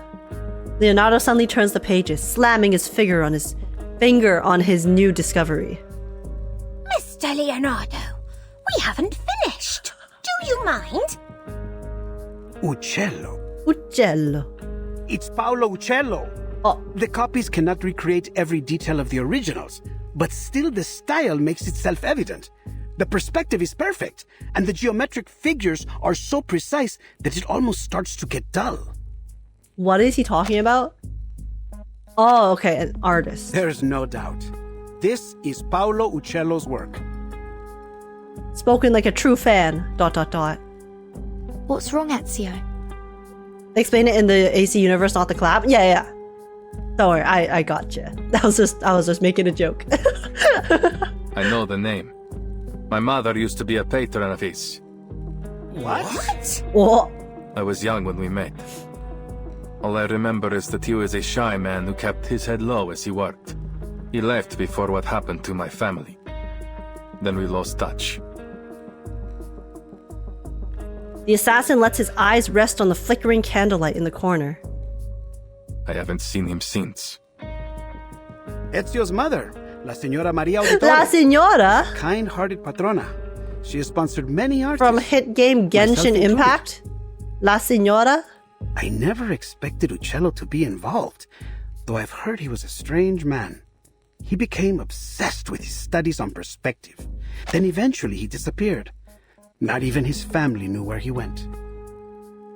It was declared that he died some time ago. 1475, I believe. But some claim that he is still alive, still painting, scratching out a living somewhere far from civilization. Hold on. Take a look at the lines in the other frescoes. This bird, its lines are rougher than Uccello's. These were drawn by someone else, an imitator. God damn. You're right. This is a His counterfeit. eagle eye is cracked. This apple hadn't expected an assassin to be so cultured, Ezio. Oh, yo, Mr. Apple, that's rude. Leonardo pats Ezio on the shoulder, smiling. Don't be fooled by his rough exterior, signore. The Auditores were once one of the great families of Firenze. Not so powerful as the Medicis, but still. He got that cultural background. Ezio used to be a rich boy. Ezio only responds with a few coughs, indicating the topic should shift. As Leonardo said, my mother has been the patron of many artists, including Uccello. I've seen his work many times on the walls of our home in Monteriggioni. This is... Oh, sorry, I thought he was done. Leonardo jumps up, looking particularly serious. Signore, I believe I may have discovered the location of the hidden chamber. Goodness me! You figured that out before I could even finish the manuscript. Bro cracked the code, okay? He just knows. He's built different. Once I begin, begin, it is hard to stop the mechanisms of my mind. He's Sherlock Holmes. Leonardo straightens out his hair, looking somewhat bashful. Take a look. Oh, don't worry, I'm shy. It's a copy of the dome's blueprint. I've never seen anything so perfect in its design. The design was inspired by the Pantheon, and Brunelleschi invented the double-layered dome on that basis. What a genius idea! The two shells serve as a buttress to each other, so that the dome could avoid from collapsing, even at this size. Precisely! But see here, the tunnel between This the is two all going shells over my is head, guys. I'll be scarcely so wide enough honest. for a man to fit through. That is, except for this space below the ribs. You know, when I was younger, I wanted to be an architect because I thought it was cool to design buildings. And then I realized that you have to be good at physics. And I do not like science. So I scrapped that. I scrapped that so fast. I mean, not that fast, but I gave up on it pretty quickly. After like 2 years, I was like, oh wait. Once I started thinking about it, because, you know, I was a kid. I was like, oh wait, I have to know physics as I grew older. And I was like, okay, never mind. Let's do something else. Let's become a photographer instead. I also wanted to be an archaeologist at one point because I thought it was cool to dig up bones and go hunting for relics and stuff. But you also have to be really good at history for that. Which means the secret chamber has to be there. And here I am. playing gacha games, guys. You know, a profession that does not require much brain cell activity at all. So, you know, if I can even call this a profession. Appunto. But it's no more than an inference for now. We must visit it We're doing our to best. confirm it for ourselves. Ezio, you're familiar with this structure, aren't you? You've been beneath its catacombs. I am. I have. But the cathedral will be under careful watch by the Templars. I doubt we can slip in undetected. Don't worry, we'll just slip in detected then. Kill everyone who gets in our way. We need another way in. Don't worry. I have already devised a way. Yo, Leonardo has everything planned out. Holy shit. He winks and smiles, which suggests a surprise. Have you heard of my work there? The Assumption of Mary? Leonardo's actually carrying right now, by the way. Bro orchestrated Apple's rescue, if I'm correct about my assumption. And then he also cracked the code. And then now he also has a plan for us to go to the secret room. We're all in his backpack. Chirps and chatter. Those hinges, they're in need of some refinements. Being an entertainer is a profession? I guess so. I don't know if I'm a very good one, but you know, I'm doing my best. Afternoon of the next day. Oh my god, the lighting! That's so cool. The fact that they even added on this... I forgot what it's called, but the lighting like that? Yo, Alberto! Okay, Alberto's model kinda nice. Thank God. I still hadn't truly believed the rumors of your return. Well, he seems so wholesome. I know. There was some trouble in Milan. We've heard about the scandal concerning Duke Sforza. I like this song. How savage. I got the wrong note. My bad. I'll stop. That's why I came back, with a creative fever inspired by my pains. The old priest gasps as if the young painter's words stung his ears. Capisco. So, then have you come to finish the Assumption of Mary? It's been 4 years since you left. We've been careful to leave it untouched. Now, by the light of the Lord, you're finally back. We emptied the Duomo as you requested. I promise no one will bother you. Oh, Alberto! Yo, thank you, bro. Grazie. I must get to work right away. My inspiration may fade at any moment. Leonardo actually lying through his teeth. I mean, who knows? Maybe Leonardo will work on the piece, you know, while we go investigate. Because how suspicious would it be if we come, you know? If Leonardo comes, says he's gonna work on the piece, and then spends the entire day and makes zero progress. Honestly, that's kind of real though. That's kind of real artist struggles, but you know. But who are these signorine? Good day, Father. I'm here as Signore Leonardo's apprentice. And, why... I'm here to evaluate his work for my father, of course. Allow me to present Father Alberto, Signorina Sotheby Domenico. She's provided huge support for my art career, so to show my gratitude, I've asked her to model. Oh, okay. The Assumption of Mary. Yo, Sotheby model arc? Old priest dabs a bead of sweat off his forehead unconsciously. La signorina is a bit young, don't you think? And not exactly how I had pictured Mary. Who is the artist, Father? Do not let your mind be so entrenched by outdated styles. Oh no. Oh no. Guys, the traditionalist is facing off against the young artist. When you look for a model, you must focus on their soul, not simply their flesh. You pay too much attention to her appearance, yet neglect what's inside. The Assumption of Mary depicts La Madonna's reception into heaven, not just in body, but in spirit as well. The music! And what do you think best captures that moment, Father? Why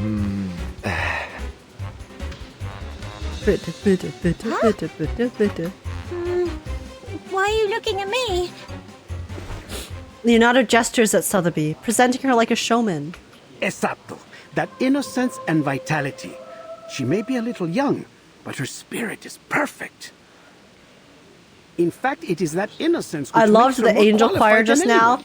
She will be indispensable for my work, for my With the light inspiration, shining you know? down. It was beautiful. Well, then I Art. must thank you for your compliments, Senor Leonardo. Wait, she looks so happy here. Oh my god. Look at her. You see her expression? I don't know, guys. Did she have these expressions before? Because I swear to God, for some reason, this patch, Sotheby's expressions are absolutely killing me. She looks so adorable and so wholesome. ... You have convinced me once again, Leonardo. She did make that something before. tells me that we should go deeper into this Well, topic. I have a newfound appreciation for her expressions now. Another time, perhaps. For now, I will trust in your piety and capability. Maybe I was too depressed Please in the let me previous know if you story. need anything else. You know, I was too distracted by all of the pain and suffering that everyone was going through to really appreciate the full extent of her adorableness. But now that we have a, you know, so far, obviously stuff is going on, but it's not necessarily depressing yet. I can just witness Sotheby having a good time. As it happens, there is something, Father. You see, I would like to try some new perspective techniques on this work. I know that Paolo Uccello is a master of perspective. Do you have any of his works around? See, St. George and the Dragon, one of his masterpieces. Ooh, dragging these nuts? Ah, but I have already seared this one into my mind. Have you any others? Yes. Oh. There's another fresco in the dome, but it was suspended midway by the sponsor, the Arte della Lana. Arte della Lana. More than a dozen artisans and artists, including Signore Uccello, the chief painter, participated in this project. But none of them received a single florin for their work. Che Dio li benedica. I feel like Italian/Latin is so fun to pronounce. Oh, how terrible. Those poor artists. What happened? This was nearly 20 years ago. I suppose it was simply too expensive. The dome itself is rarely visited. Capitalism comes in and ruins everything once again. It is only natural that our money go to the central nave, where all the faithful might see it. Oof. I should leave you to your work, signore. Che Dio vi benedica tutti. It looked like he was doing an X there because I lagged. Alberto crosses his heart and leaves. They're finally gone. All right, time to start Operation Florence Typhoon. Wait, where's Vertin? She's already gone, Sotheby. She is locked in. Right behind you. Never mind. I thought she went. She already peaced out. Oh, where did you go? We're about to get started. I wanted to make sure that there was no one else in the cathedral before we began. Oh. I believe we are alone now. Okay, Vertin double checking. See, guys, this is why Vertin is the most competent MC, okay? She actually, well, firstly, she gets shit done. And then she gets shit done in such just a competent manner. Right? She even double checks, makes sure things happen properly, you know, has contingencies, all while going through the amount of pain and suffering that she's gone through. She's still able to be this level-headed. My goat for real. That's my timekeeper. Some time. It's always good to be cautious, Signorina. I should signal Ezio and Signora Apple now. They've waited long enough. Is there something wrong, Vertin? You don't look well. Oh? I'm fine. I'm not used to the smells here. Oh? The smells? It's frankincense. And myrrh. Those are the most prominent ones I can detect. I believe there may be some other local florals. This is going to be relevant. I don't know how it's going to be relevant, but they wouldn't bring that up for no reason. I wonder if all the incense is meant to make you dizzy on purpose. What better way is there to see clouds and angels? Oh, smart. That's a clever theory. Yo, wait, she actually sounds like she's really ill. But heavy Vertin. insects can certainly be unpleasant for some people. Oh! But Miss Sotheby has Oh. the perfect thing to help. Sotheby coming in clutch? She flings open her bag and retrieves a potion. Apply 2 drops just inside your nose, and you should be right as rain. I need that. I need that. I mean, I'm not like too sensitive to smells, but some smells, like I have a really bad gag reflex. So sometimes when smells are like way too strong, or like a specific type of smell, even if it's not necessarily that bad, it'll just really affect my body.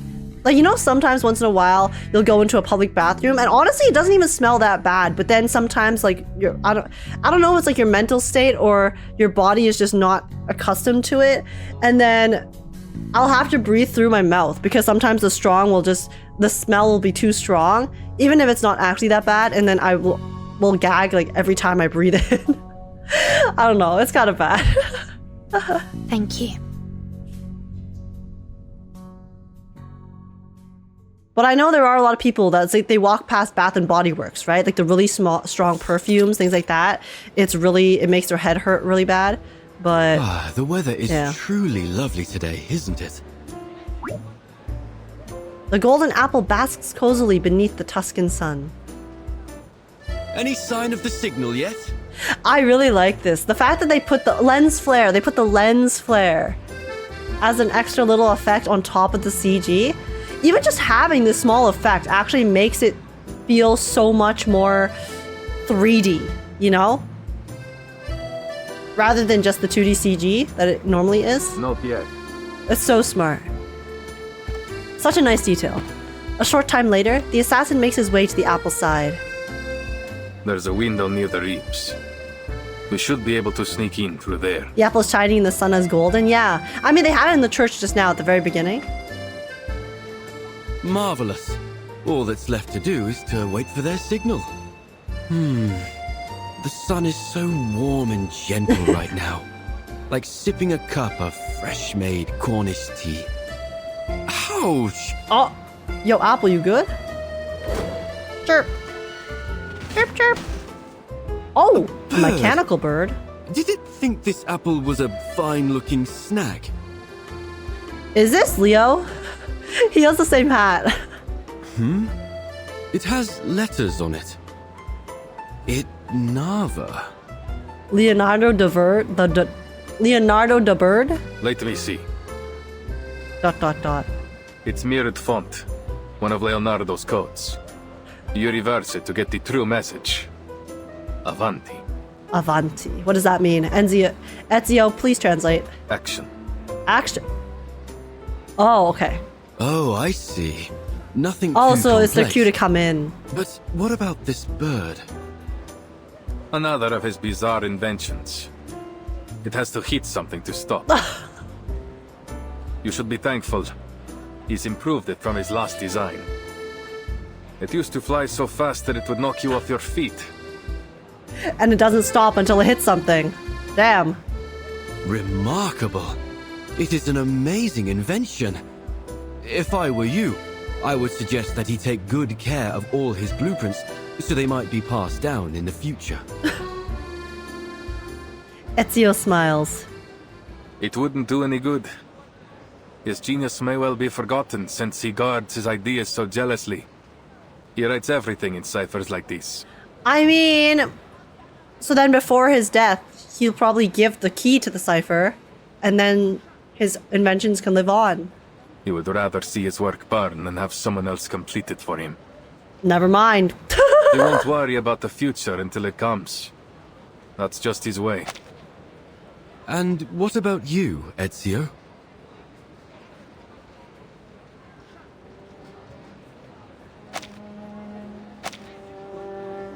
I am an assassin. We looks work down in his the own dark shadow. to serve Whoops. the light. I don't want to be remembered. That sounds lonely. Do you mind if I ask something? You've avoided speaking about your family. It sounds like something terrible happened. Are they why you became an assassin? A light bit of murder, kidnapping, death. No big deal. It is a long story. My father and brothers were killed by Oh, the okay, so these were his family. We saw this in the trailer. The assassin covers his face beneath his hood and replies in a soft voice. I was only 17.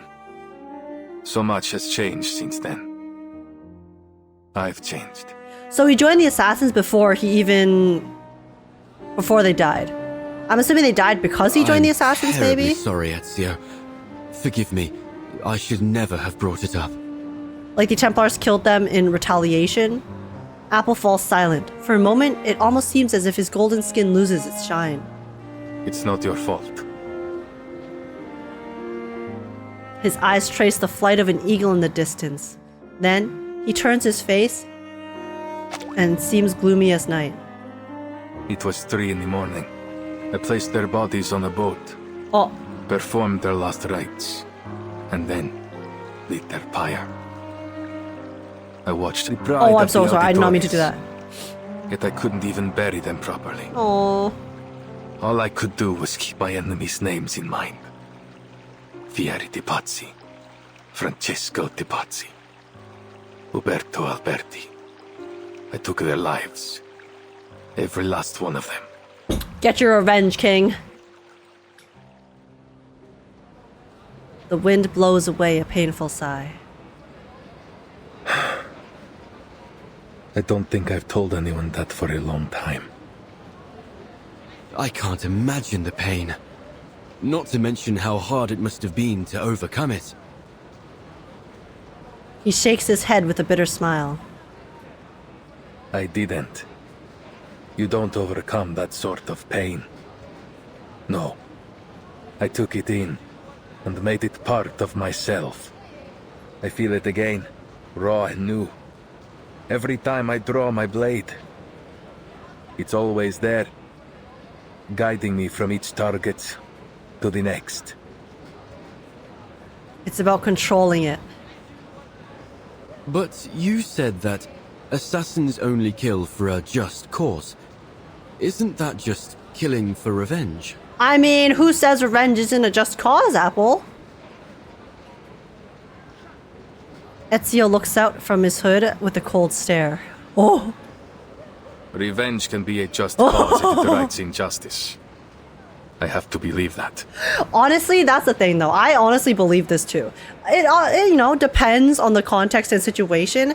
But you know how there's, like, so many stories and so many people who are like, you know, revenge doesn't heal you. Which, okay, sure, true. Maybe revenge doesn't cause you to be able to heal. It doesn't, you know, bring back your loved ones or whatnot. It doesn't undo the suffering that was endured. But also, seeing people who fucked you over, existing and living happy lives, who wouldn't want to get revenge and make them miserable too? Sure, you know, maybe you can work on your healing path after, but like, I don't know, bro. I don't know. Like, what's the forgive and forget? Nah, some things you can't forgive, okay? Like, that's all I'm saying. I am of the belief that, you know, revenge, I don't think revenge is necessarily always a bad thing. It can be cathartic, you know? But I don't know. I've never experienced anything that's like so extreme to the point where I would necessarily want revenge. So maybe my views are different if I were actually in a situation like that, but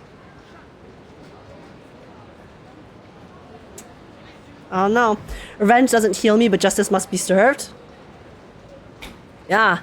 And maybe that catharsis from getting the revenge might also, you know, actually help you go towards the path of healing. It might not do the healing itself, but at least it's, you know, like one thing knocked off the list. I don't know. I've just never, obviously, you know, like revenge being the answer is not, you know, might not necessarily be the right thing to do. And I think people who do take the moral high ground in the end probably come out for the better, but I can't say that I would I don't know if I would be a good enough person to be able to just walk away. If something really terrible happened to me and then some people caused it and then they just, you know, continued to live their lives after causing that. So who knows? Hopefully I and hopefully none of you guys will ever have to experience something like that. Footsteps disturb a nearby tile. Someone's here. Ezio grabs Apple and moves like a shadow behind a nearby chimney.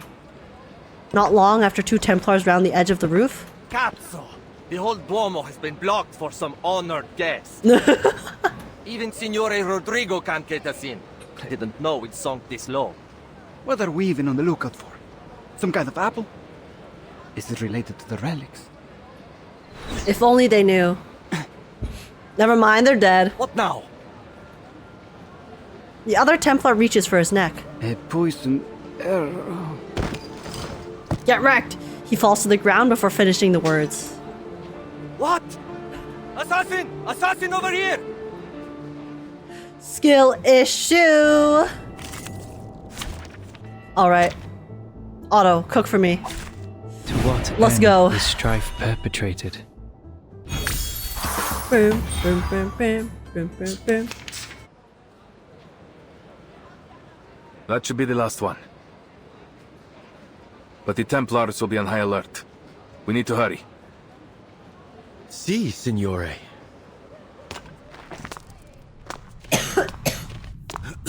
It's dusty in here. Are you sure this is the right way? I unintentionally joined Apple. It's the only one that isn't crawling with Templars, so it has to be. I guess that's a good point. Look, there's light ahead. Don't walk into the light. Ooh, oh, this is a cool looking tunnel. Oh, the way that they put the bricks on. Damn. Why does this look like it's a sliver? Like there isn't actually a brick here. They find a narrow stairway after moving around the corner. A beam of light illuminates the space through the vent. Yeah, with the feathers too. Oh, who would have guessed? A secret tunnel. Secret tunnel. Secret tunnel. Yeah, it seems like they are using a lot more effects on their CGs, which is really cool to see. Let's go, amigo. I like it. I like it a lot. It's a nice little it just makes it more visually interesting. It's clear no one has been here for a long time, yet a sense of danger chokes the air. Of course you're interested in bricks? Brick patterning. It's like nothing I've ever seen before. I don't want to hear it. I am currently a changed person, okay? I am the opposite of bricking at the moment. So, yeah, that's right. That's right. I have god luck at the moment, knocking on wood. The dome's bricks are arranged diagonally, layered all the way into the shadow at the top. We call it the spina di pesce, herringbone. Another of Brunelleschi's innovations. I know next to nothing about architecture, but Leonardo would say it helps to carry the weight of the dome. That makes perfect sense. The diagonal arrangement must prevent them from shifting under the immense weight. A positively genius design. And to realize it, the bricks must have been layered with incredible precision. See, they're the ones talking about the bricks, okay? Not me. Not me. Apple sighs unconsciously. That would explain why it took so long to complete. 16 years. I'm certain it must have been exciting to witness its completion after so much time. See, that's the thing about old architecture. It is actually just super impressive. Even if it's not anything as complex as this particular like building or brick wall. Like the pyramids, right? Just back in the day when people didn't have technology, they were still able to create such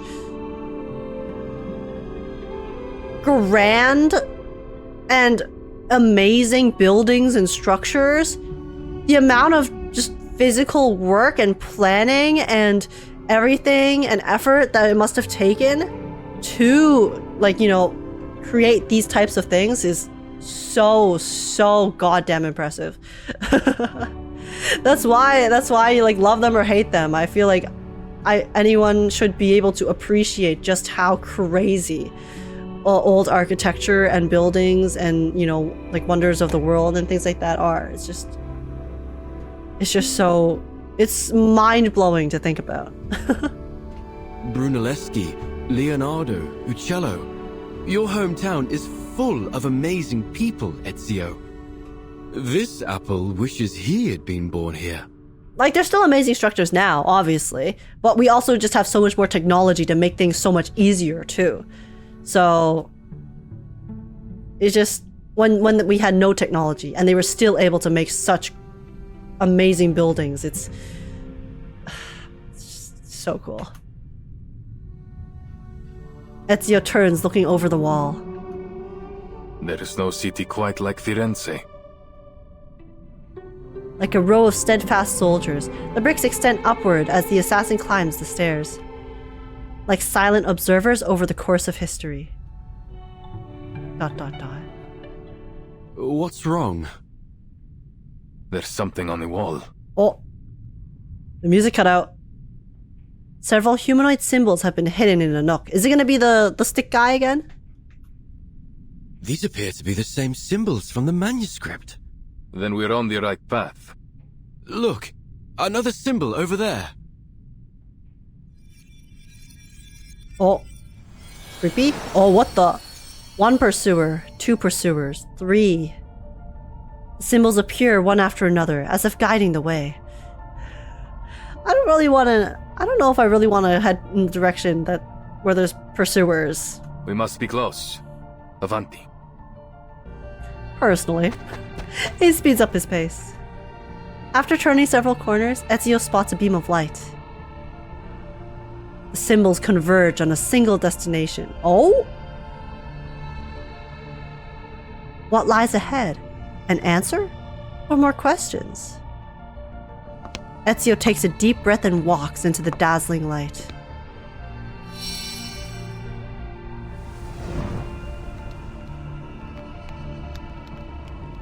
The blinding light slowly dims, giving way to the gentle warmth of candlelight. When he opens his eyes again, he sees several discolored frescoes. In the middle of these silent figures, flowers and birds. A blank space. Sorry, I read that wrong. A suspiciously blank space. This is the secret chamber.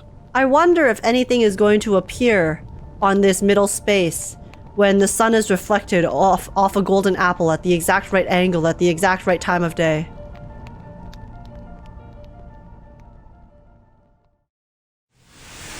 How curious. Secret chamber. Blinding lights, blank space. You thinking about music? And I got a blank space, baby, and I'll write your name. Agnus Dei.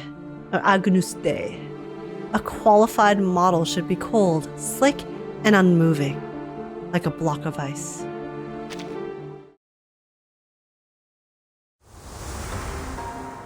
What's happening in the secret chamber? They said, "Come, let us build ourselves a city with a tower that reaches to the heavens."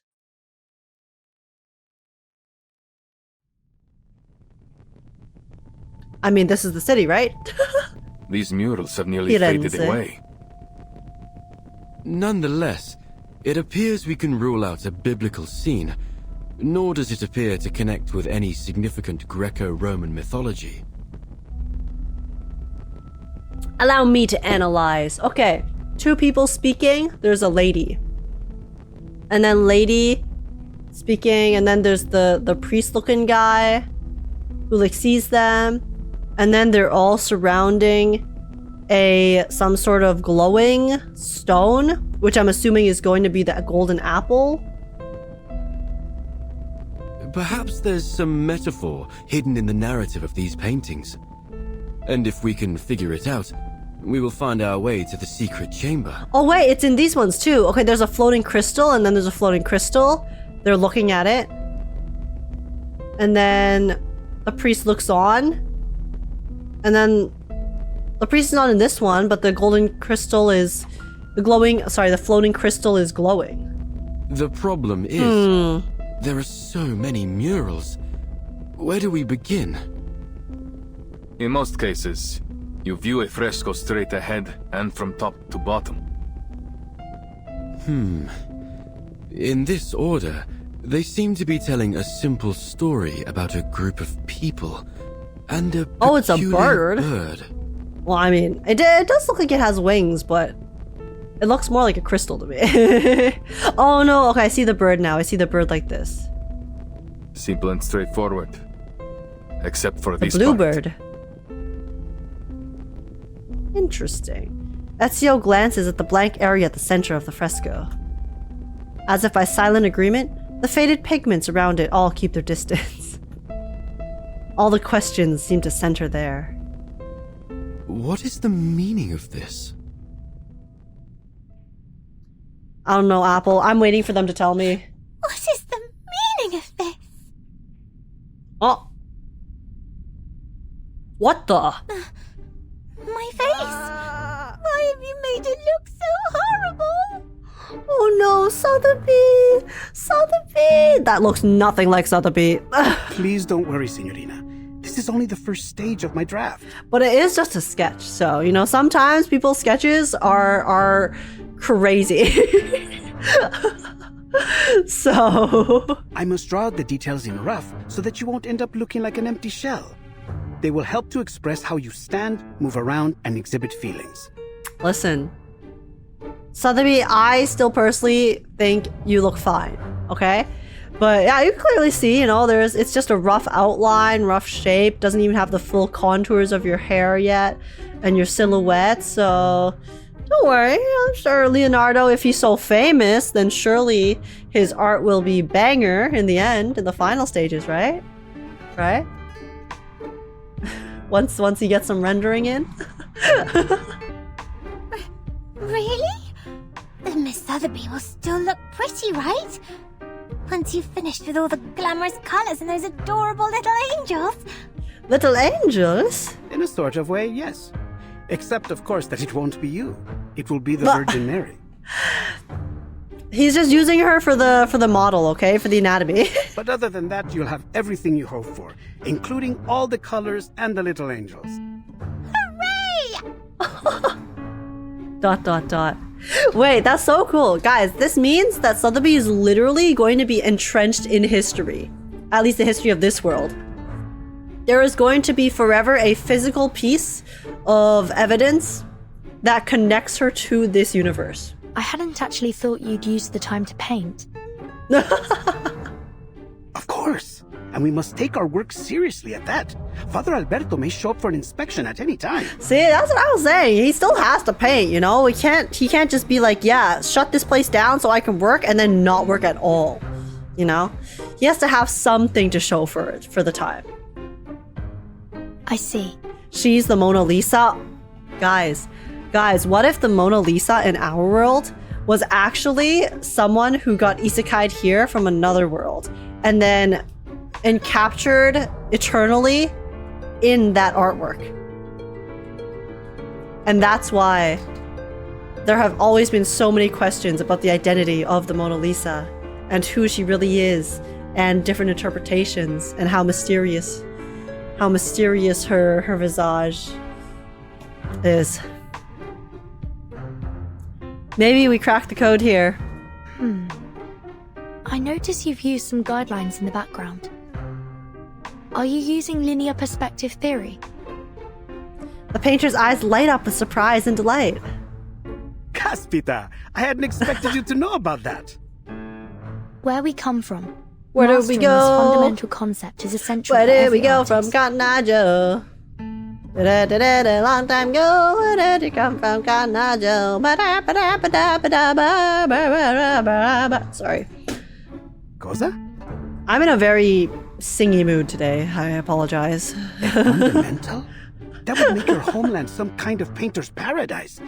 Don't tell me even your snails can paint. Oh, that would be such a delight, don't you think? Time to cover Cotton Eye Joe. Maybe for April Fool's next year. We'll see. I've never painted snails, but I've painted eggs. Mr. Carson once told me it was a part of your training method that... Excuse me. Sorry to interrupt. Perhaps, Mr. Leonardo, you could tell us more about your use of linear perspective. My understanding of it might differ from yours. Con piacere.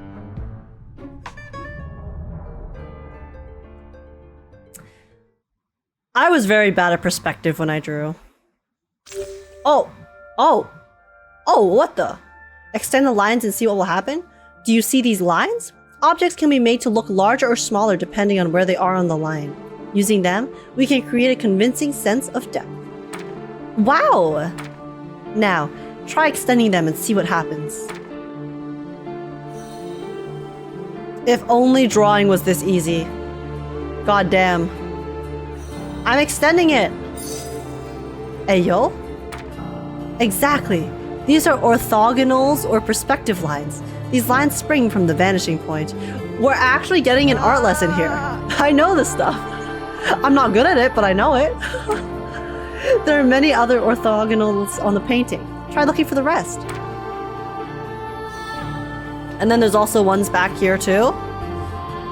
Of course. Though we only have to do 2, so it's just going to be these 2. But yeah, there's more there on the ground, the horizon. Artists who are good at perspective. I wonder if a painting can have 3, 4, or an infinite number of...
This is really fun. But the riddle didn't specify which painting, did it? It must be a fresco right outside the secret chamber. Rumors say the secret chamber switch is hidden within a mysterious fresco. A fresco often consists of multiple sections. If all of them employ linear perspective, then there will be a lot of vanishing points to follow. Which is why it's going to be hard, and we have to check them all. You know? Did not expect them to teach us art. Me neither, but I like it. Because it adds... It's just such... It's such a fun way for them to tell the story. You know? Leonardo da Vinci is obviously an artist. And then they're kind of like they're intertwining the puzzles with art theory, which suits Leonardo's character so well. So then Leonardo, his role in the story also makes so much sense too. And he's also super useful and helpful. And then I'm sure like we'll get to see Ezio more later, because right now we're mostly solving the puzzles first. But it's fun. I like it. Maybe it's because I obviously love art. But so maybe I'm biased on that front. It's just nice. I'm having a great time. The sound of the bells tolling reverberates throughout the building. mingling with the rising smoke from the nearby censer. By the bells, it must be 5 already. We must hurry and inform Ezio of our discovery. I'm sure artists are celebrating with this one, yeah. We won't be able to solve the riddle once night falls. It's cute. It's cute as well. Then it's time we take action. Oh, what was the word again? Frick, I was going to say the word. Mr. Leonardo, please stay here and keep Father Alberto busy while Vertin and I inform Mr. Apple about... I forgot the word! No, so I wanted to say it. The fog from the censer thickens. Oh, guys, wait, it's the drugging fog. Avanti. Yes, Avanti. Where have these clouds come from? I feel like... I could use some shut-eye right now. Guys, we're being drugged. No, this isn't time to sleep. We must find... Wait. What are we trying to find? Not like this. It's sleeping gas.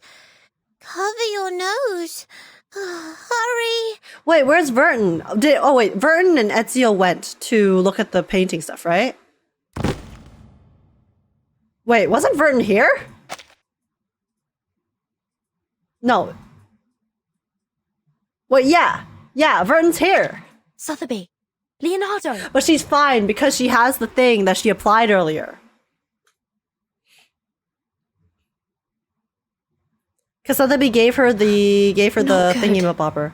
This fog is getting thicker by the second. So she has a bit more of a immunity to it. But obviously she scrambles to get away but soon falls to the floor with the others. Yeah. But you know, if it's too strong, then it's too strong. After an unknown amount of time, soft footsteps echo in the darkness. Leonardo? What's going on here? Have you fallen asleep? Oh. See, I thought Alberto might have been the culprit, but it seems like he's innocent. Their silence is a silent affirmation. Unless he's just testing to see if it worked. Keep on sleeping, poor lambs. Oh. And may you have sweet dreams. Never mind. The villain is villaining. May the Father of Understanding guide us. Oh my god. Creator, refine us!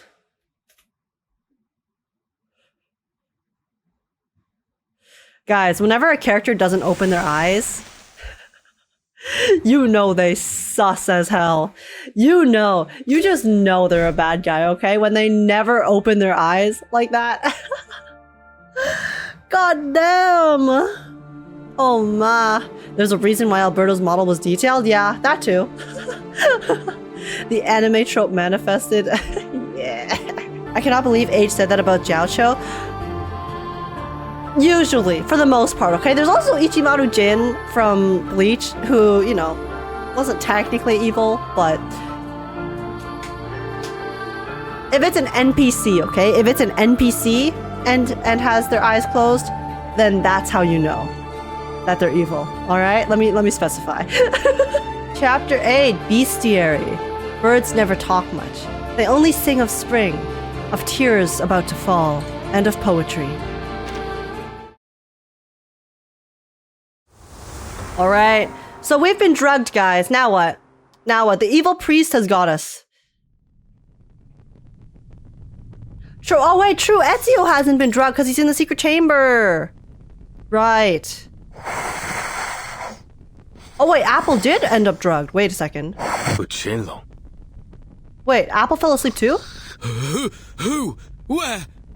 Oh, see, I was wondering if the gas was able to penetrate to the chamber, or if it was just in the main room.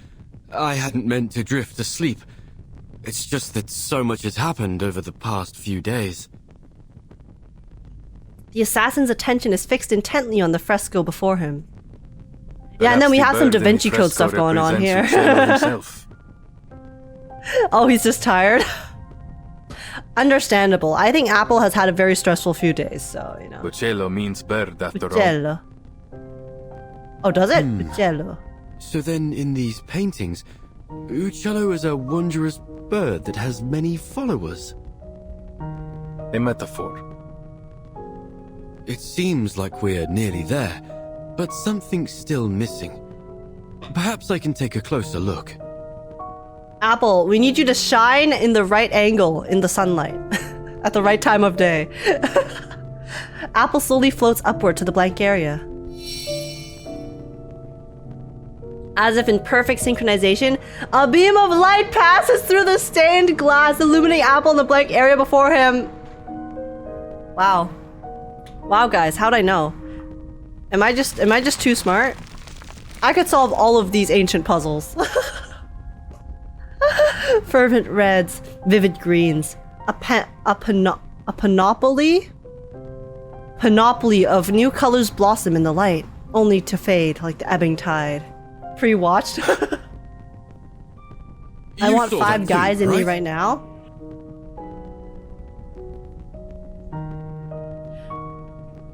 That is the most out of context blurb I have ever heard in my life.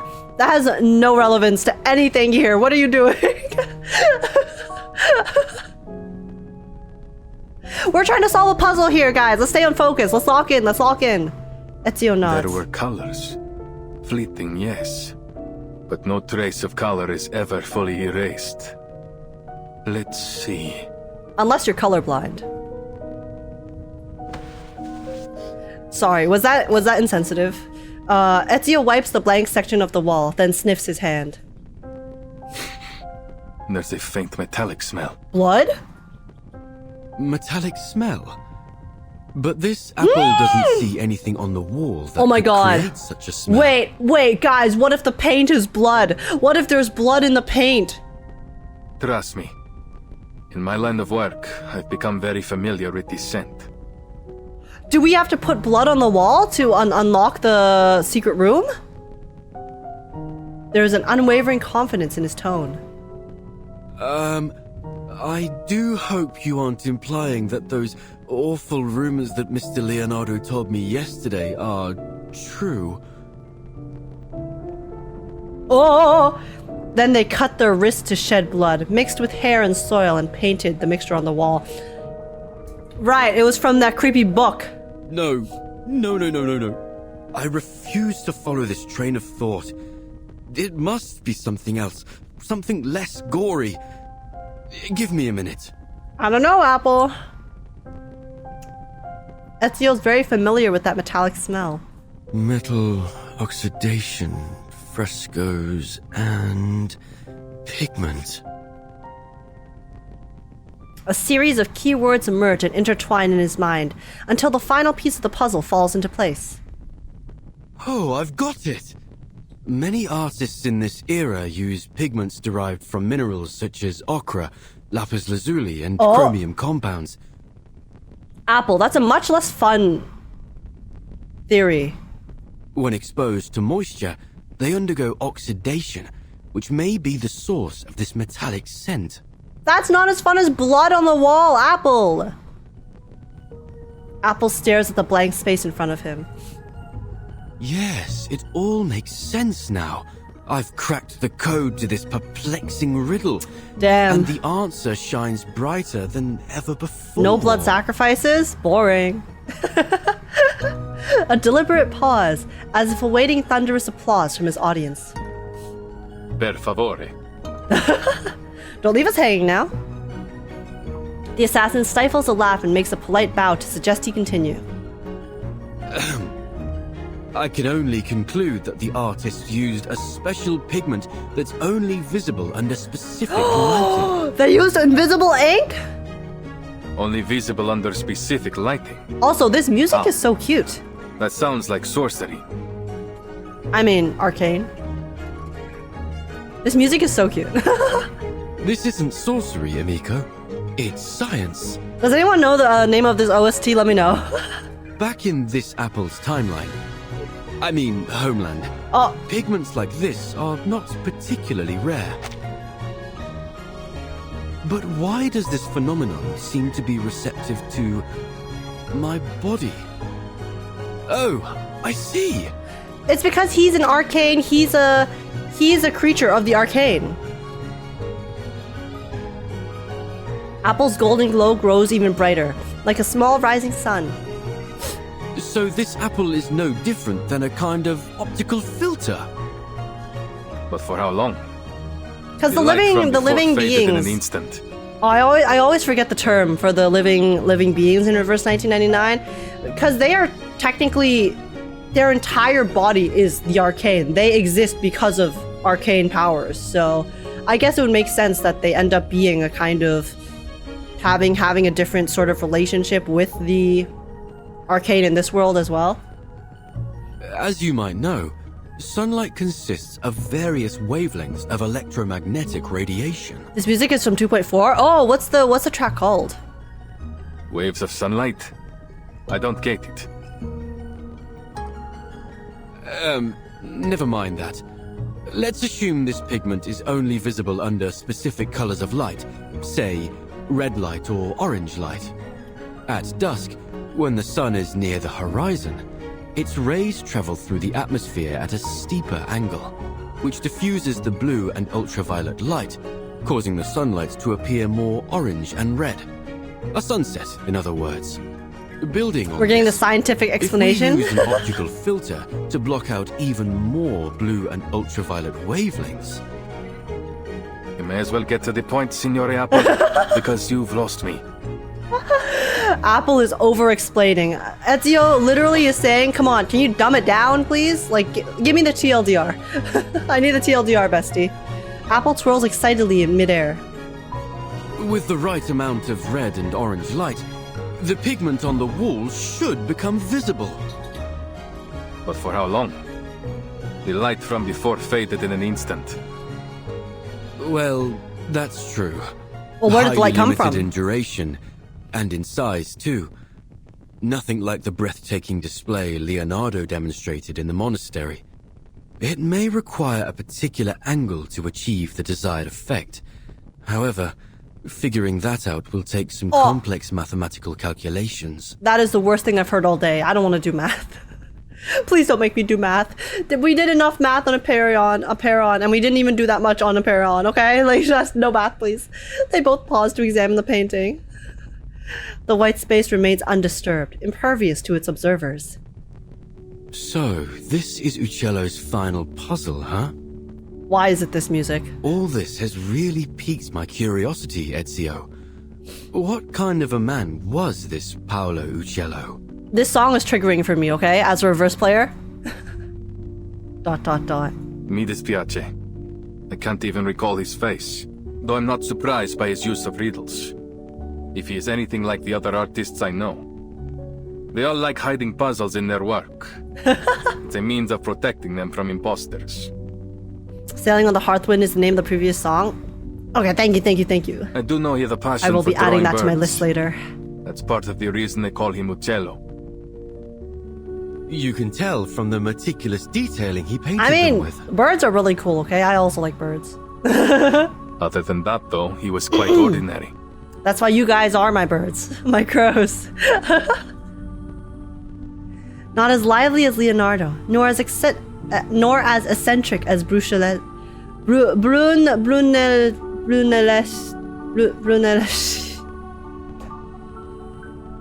I tried.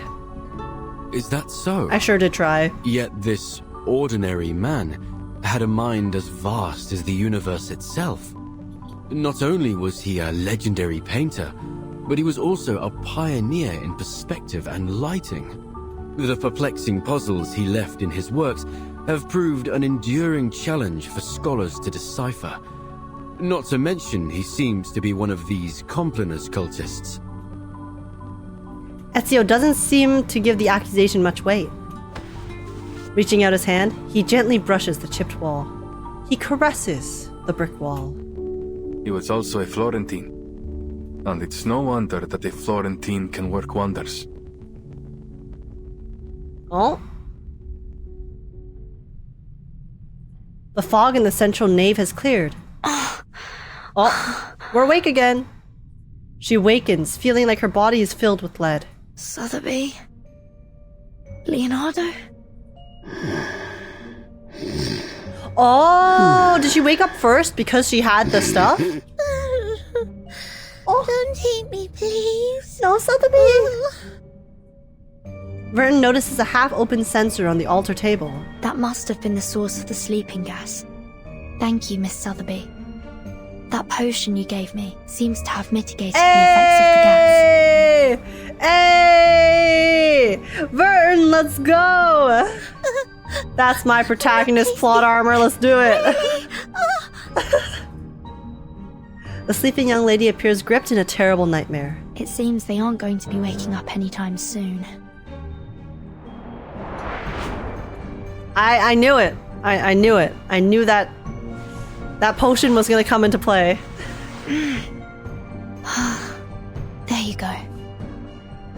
The dozing duo are dragged behind the altar, hidden beneath the holy protection of its shadow. You should be safe here. Aww. For the time being. Vertin! Ugh. The angel's trumpets are poisonous. Keep clear from them. I mean, to be honest, if Sotheby keeps mumbling in her sleep like that, I don't think hiding them will really do much good, but at least they're not in the open, you know? Maybe there's a chance that whoever comes to attack them might be deaf. I'm sorry. I'll be back as soon as I can.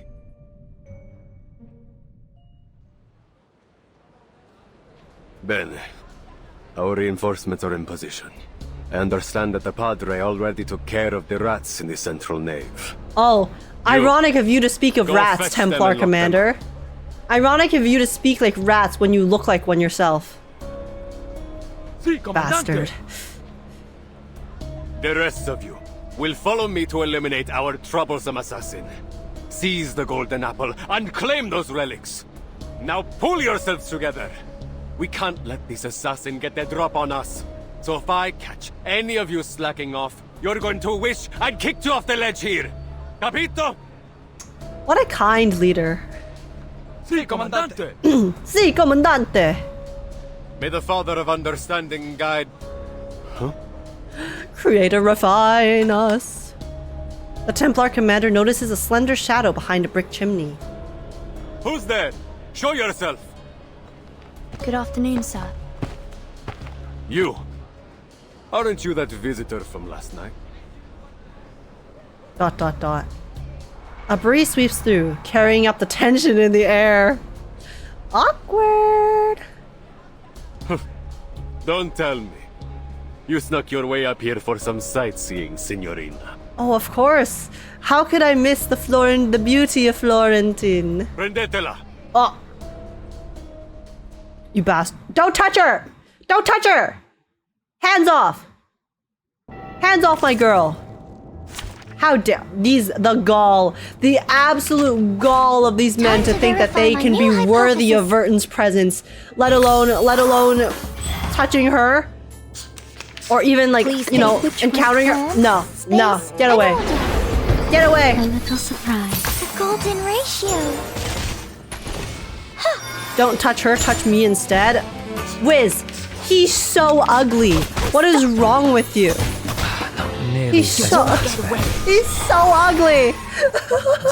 Can I please? Truth is a light to be My followed. responsibility. Fly, my numerical friends. I think Vertin needs to grab them in her suitcase and the suitcase people will beat them up. Hey, that's a good idea. That's a solid plan, actually. I'd be down. I'd be down, honestly. Is that a firefly? Pretty lit. Muoviti! Flank her from the other side! She must be with the assassins! Don't let her get away! Oh, what do you mean? I'm just sightseeing! Bro. God, you can't visit any city nowadays without being freaking attacked by the Templars, the people in charge. God damn. I'm just trying to enjoy the views, okay? Leave me alone. Obviously, these tiles weren't made for running. Our foundation training didn't include any programs on rooftop evasion. I need to find Ezio and Mr. Apple, but... The enormous dome looms ahead, the dark ventilation grates resembling the dim, watchful eyes of giant beasts. Far from a welcoming sight. How should I get inside? Roof running wasn't covered in the child soldier school, unfortunately. Yeah, unfortunately their curriculum was actually not that varied, and I think that they should revise it. Otherwise, you'll end up with situations like this. It appears you're lost, Signorina. Thieves, courtesans, and foreigners. I've always wondered why the assassins only attract the likes of you as allies. Foreigners? Wait, bro. Okay, listen. I can understand the prejudice against thieves and courtesans, okay? I mean, thieves, understandable. Courtesans, I can understand the prejudice. The fact that he is bunching foreigners into this as well. Like the other two at least have an action, you know? An action that is being frowned upon, that is causing them to be disdained. The foreigners just exist as foreigners, and that is enough. You know what? This is so realistic. This is crazy. It's not hard to side with the assassins Wild. when the only other option is you. Oh, oh my god! She cooked him! You're just a band of faithless lowlifes, nothing more. She came in swinging and left no survivors. What the hell? That was crazy, Vern. That was crazy. She inches backward but finds there's no more roof left to meet her step. Do you cherish your life, Signorina? Or will you leap down like one of those suicidal assassins?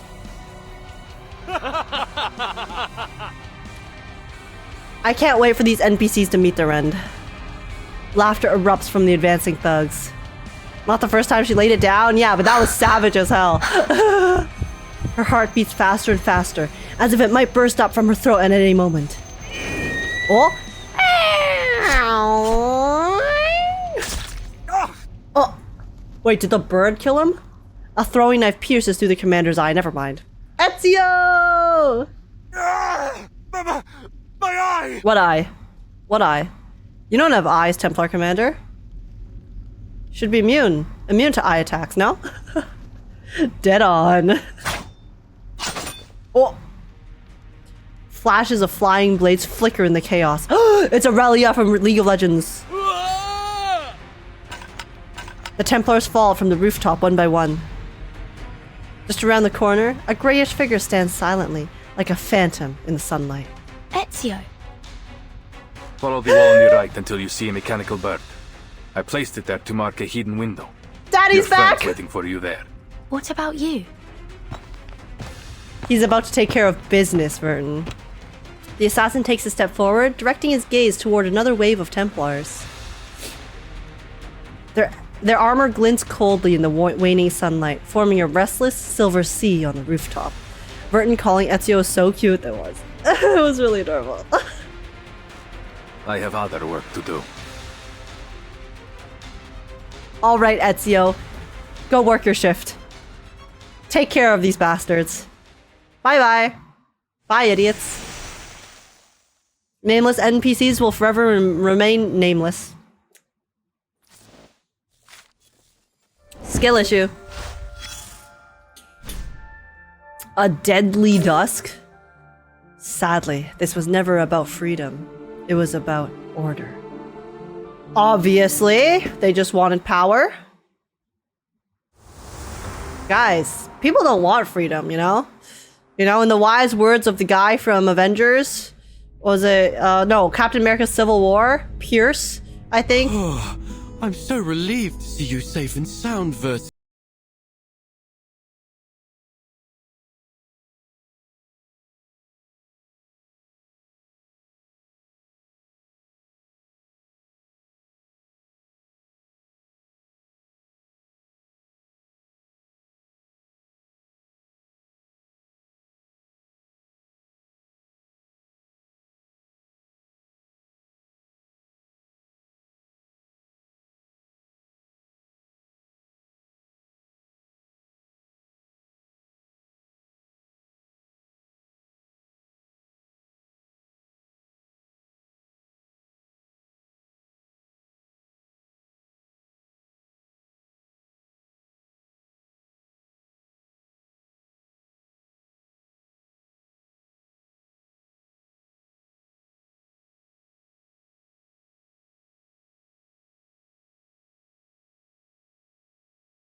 the trick to opening the secret chamber. Let's hurry, and we can exchange information on the way. Step by step, the two climb up the long and narrow stone stairs. Optical filters. Uccello. Bird. Fly like a bird, I wanna fly away. Yes, that's all we've managed to uncover so far. What about your side? Any new clues? ... She instinctively glances over the dim stairway below them. Nothing substantial.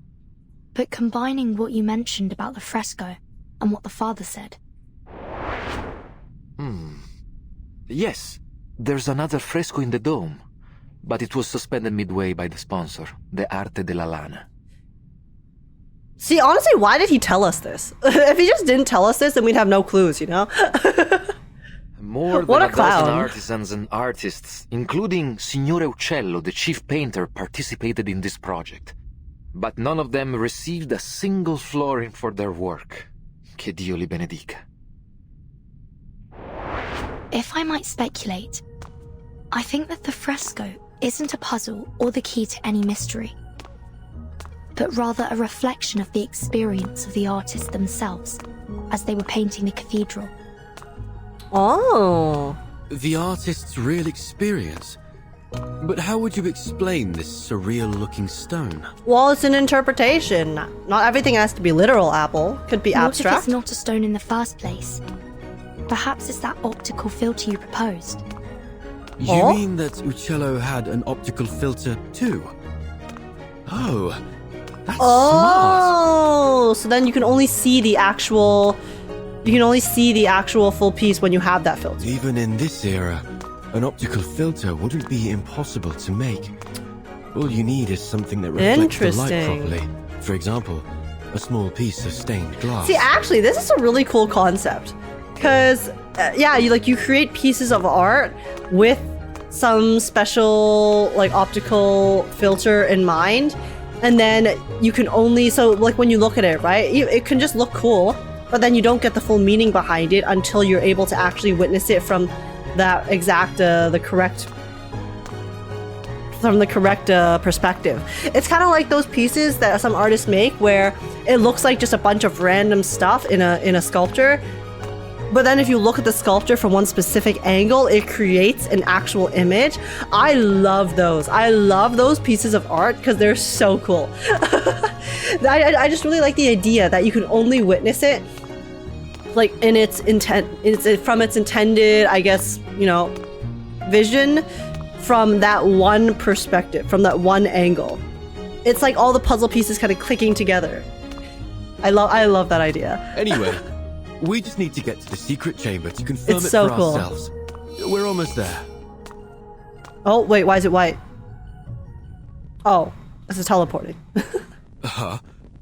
When did he... Oh, wait, what? A priest stands in the supposedly empty room, hands behind his back. He looks as if he had been there the whole time. You seem surprised to see me here, Signore Golden Apple and Signorina Apprentice? ... So you were working with them? Just as I suspected. You hid your discovery about linear perspective from your friend to avoid being spied on, didn't you? That was wise. Wait, what?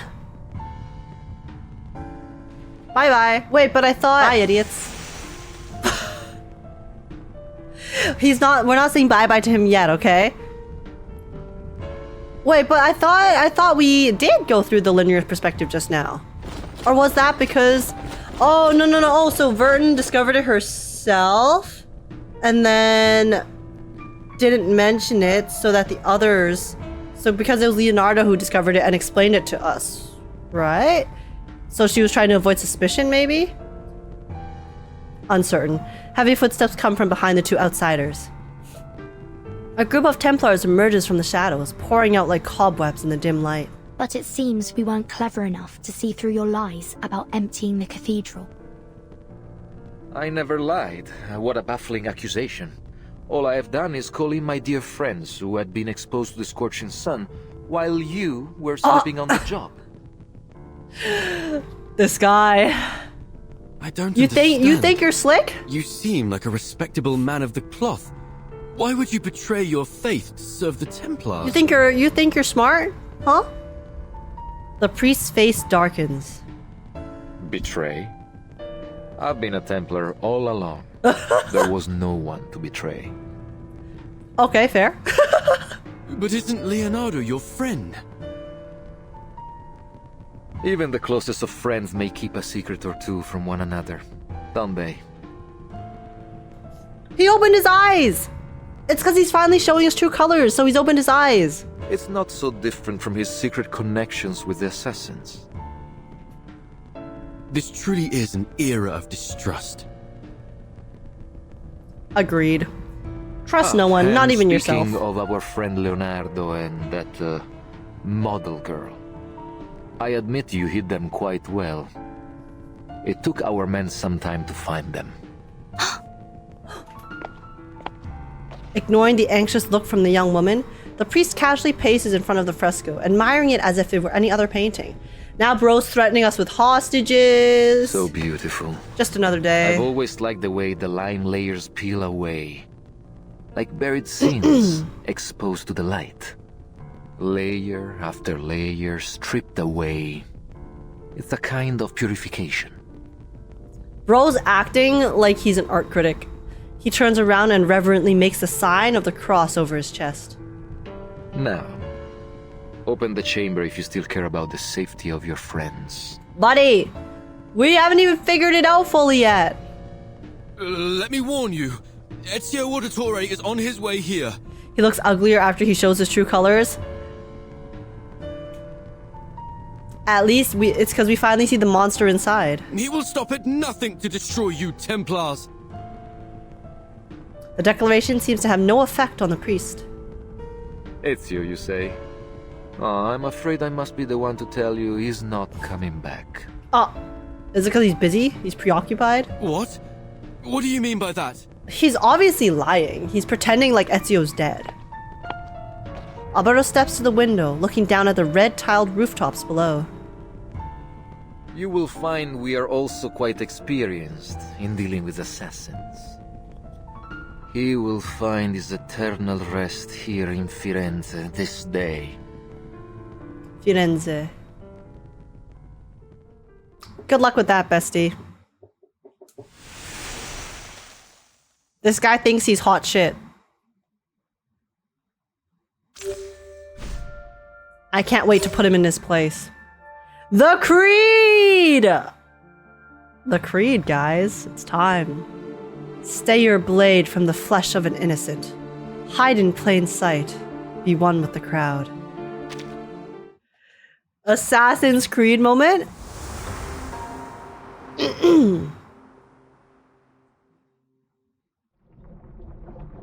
Blood. Some say Florence is a land baptized in glory and blood. So much blood has been spilled here by the Romans and the saints, the Guelphs and the Guelph. Wow, I could not read that fast enough. And those who fought for freedom. Yo, Ezio! Oh my god. Give me a second. Yo, can this red stop happening? I want to see him. Give it up, assassin. The old city is looking for you. You won't get away this time. Our orders are clear. Secure the relics and the golden apple. And one equally important command from the Pope himself. Kill the assassin Ezio Auditore. We will help you open the secret chamber. I thought Age was about to replay that panting. Why, you guys want it?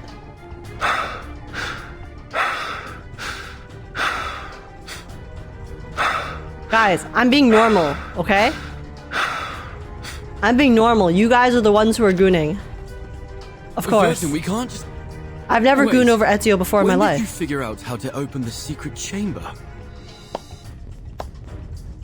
Alberto offers a satisfied clap. Bene, bene. It's time you shared your little secret. Say hello to my little friend. Vertin. Everything will be all right. Now, let's pay attention to the fresco. Her calm tone is a mask worn over a swirling pool of anxiety. Can you recall the riddle? Of course. It's how we got this far. Sub cadenti fulgore, cadentia sanctuaria coniunguntur. Leonardo proposed that these waning sanctuaries must refer to vanishing points. And by unite, he means the place these vanishing points connect. Okay, the vanishing points connect in the center. Like around here. But there's multiple vanishing points. There's one over here too.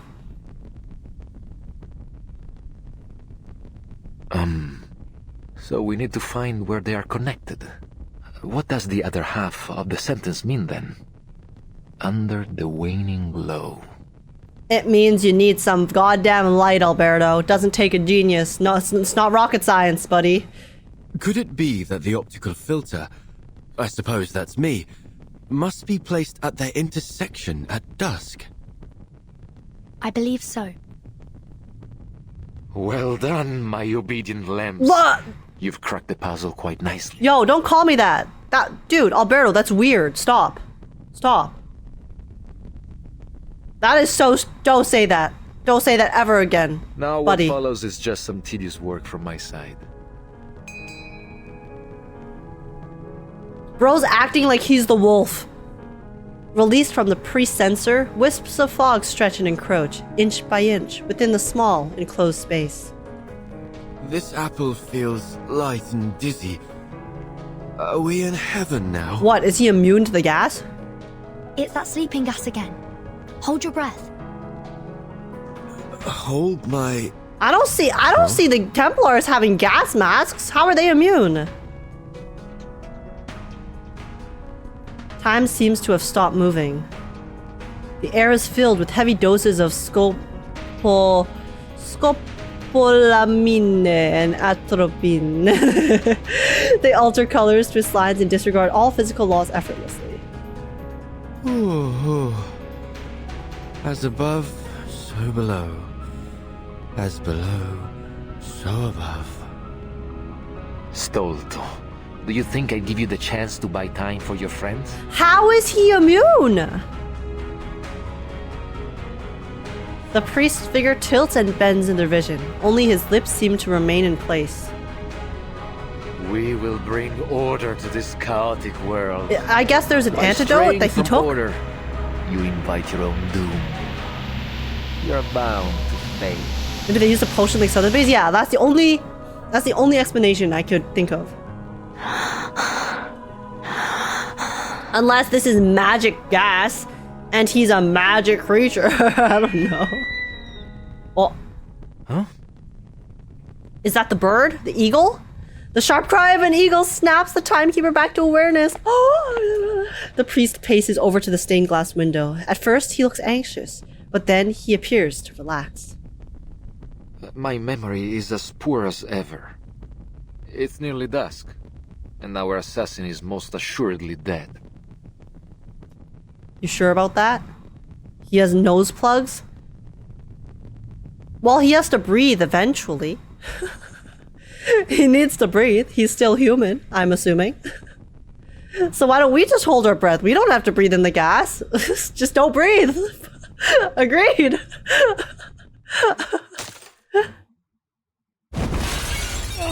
Oh! Whoa! Dust-covered stained glass and blood spray intertwine into a breathtaking arc of light. The priest kneels in the sunset light, staring up at his own death reflected in the killer's eyes. Holy shit. Ezio. How? The Chad is here! A faint metallic scent lingers in the air, blood and dust staining the assassin's grayish robe. He arrives just in time. You claim to bring Oh my order, god! but all you do is seek control. Ah! Oh my god, with the Assassin's Creed music, Neither it's so the good. world Holy nor shit. its people will bow so easily.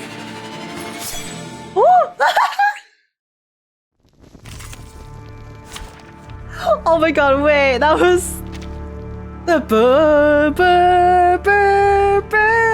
that goes on as he comes in. That was so sick. Field check complete. Whoa. Move carefully.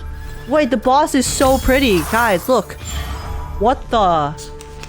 Wait. Don't fall for his tricks, Ezio. Wait, bro doesn't look like that. This world has fallen to sin. Only the Templars have the strength to put it in order. Bro wishes he was this pretty. Hello? We are the instruments of this world's salvation. Okay, his voice actor kind of popped off there. Oh my god, he actually sounded crazy. Truth is a light to be followed. Please stay back. Connect form, space, and order. A tragedy to remember. Be careful. Now he's gonna get beat up by some children. Behold the phenomenal world. You won't Guys, get we're not wet. beating up children. He's gonna be beat up by children. This is no longer Tuesday's Motel. Please stay behind. Please stay behind me. All right. 良良既出，王有不为。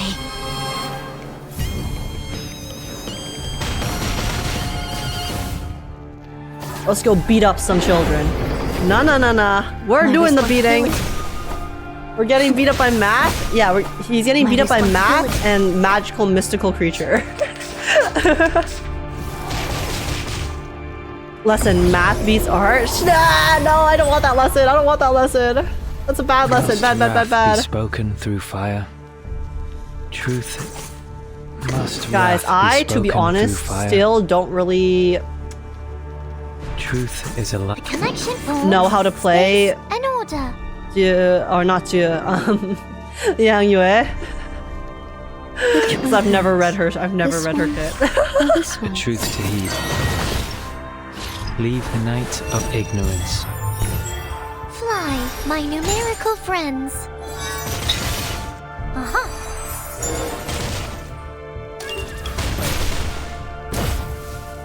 Oh, okay, so there's claw marks, so I have to use 5 abilities when that thing is up, and then she has an extra attack. Alright, I'm learning. We know. Shut up, guys. I play game well, okay? I play game well enough. It's fine. It's fine. Okay, leave me alone. Is that a fire? Leave it me alone. Truth is. Which one hurts? This one or this one? Awaken. Fluidity and fluctuation. You should try out Ezio. His damage is off the charts. He's not leveled up yet, so I need to build him first. That's why I don't have him here.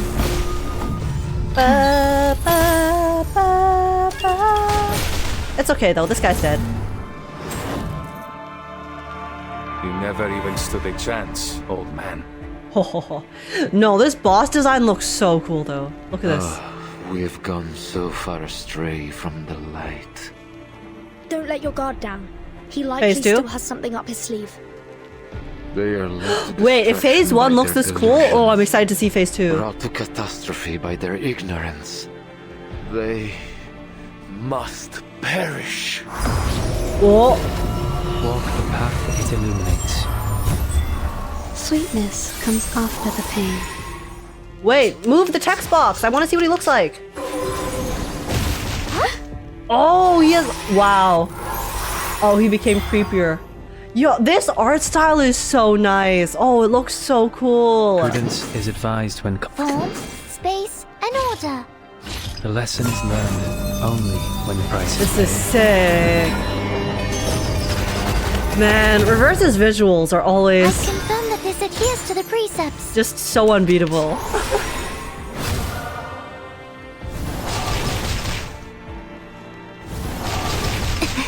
Find cover. Agent, see the boss change? No, I saw it. I just thought that there would be another change. He looks like the Grim Reaper. The connection form, space, Before and you just had order. the cloak. Connection between. Truth is a light I should have done to the be debuff followed. first, whatever. The phenomenal world. Fly, my numerical friends. Fly, my numerical Golden friends. ratio. A tragedy to remember. Ratio.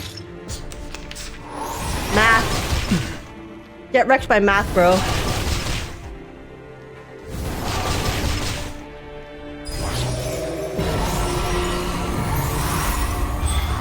What is this ball? This ball is him, right? It's not me. From beneath Pretty the water. sure. Please stay behind me.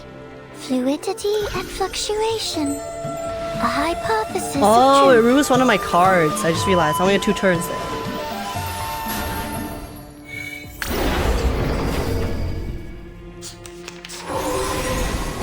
This isn't over yet. My responsibility.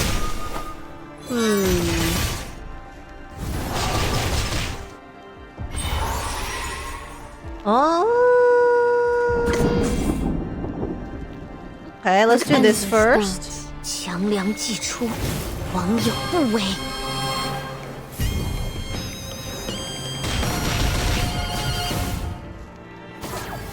A traditional treatment. Honestly, wait, the little, you know the little tune that Yang Yue's ult plays there? The This is absurd. It starts off the same way as the Assassin's Creed one. It's just in a different order. But it has the same notes. That's why it's so similar. I keep thinking that they sound so similar for some reason, and I think that's why. The connection between numbers. Please stay behind me.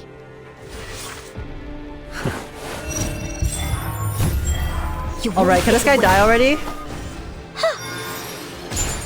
Alright, there we go, there we go.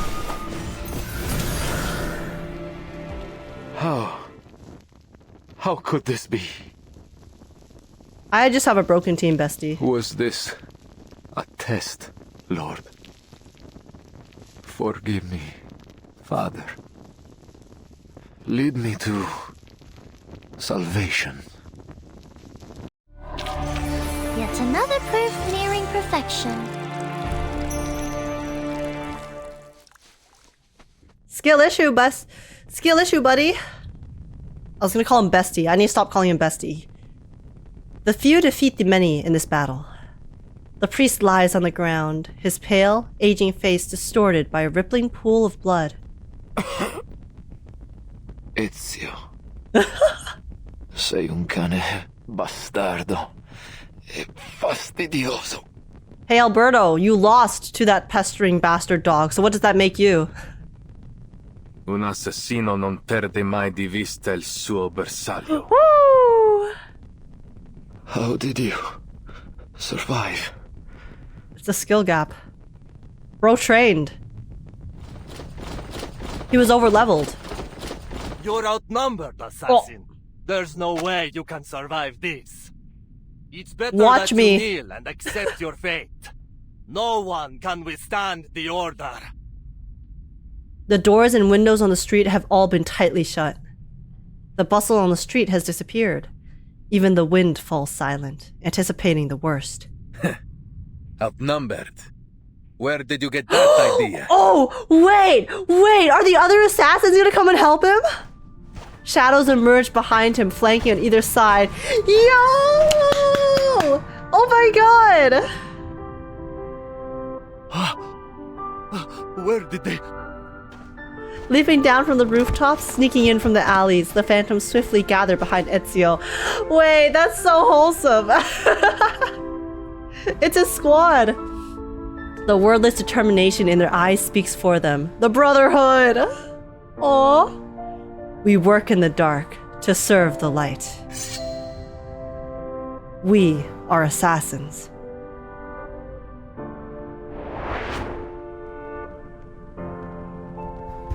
All those lowlifes you so readily dismissed.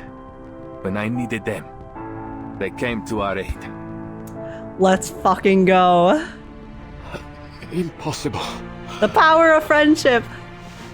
One knee on the ground, the assassin stares at the priest's trembling eyes, writhing in pain. By every soldier and summon every knight and every Templar in this city. It will never be enough. The assassin's hidden blade is driven through the priest's heart. No. It can't end like this. Sorry. Sorry, not sorry, but as it seems like the priest should breathe his last, he begins to laugh. Assassins. You're merely puppets. Strain. Driven by delusion. Holy, the irony of this. Oh my god. The hypocritical nature of this guy. I mean, it's obviously intentional, but still. Someone's Delulu. Each life you take brings you one step closer to the darkness. Oh, but the lives that you take, they don't matter. So yeah. So you can take as many lives as you want because you're taking the lives that don't matter. So then that means you'll be perfectly fine. Of course, Alberto. You're so right. Così sia.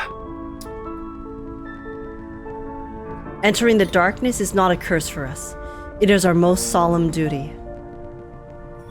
An assassin does not fear the darkness any more than an eagle would fear the sky. La fede dovrebbe dare conforto, non pena. He closes the fallen priest's eyes with undue reverence. Requiescat in pace.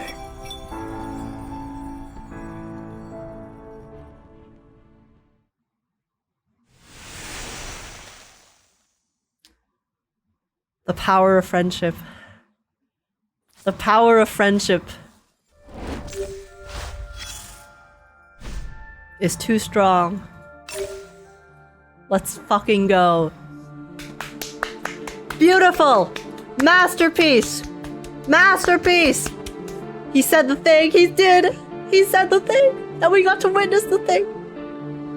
Primavera, the brilliance and hope of the Renaissance.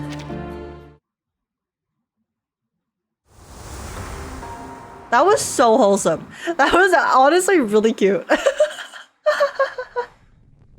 Because I kind of thought Ezio was just gonna skill diff everyone. Thank heaven. But that was better. Befuddling riddles and clouds of that warmed my heart. I've never loved this world as much as I do now. The Brotherhood lives strong. You were quite clever to cooperate with Alberto to stall for time. But how did you know that Ezio was coming to save us? ... I didn't know.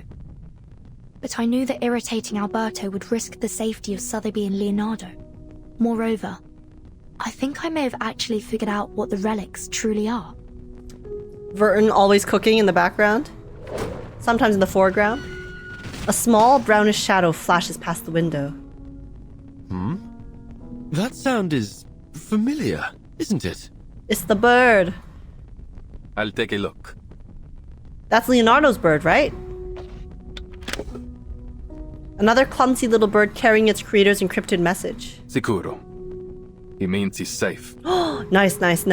Looks like my friends from the Thieves Guild have already rescued Leonardo and Signorina Sotheby. Our besties. You seem to have a lot of friends.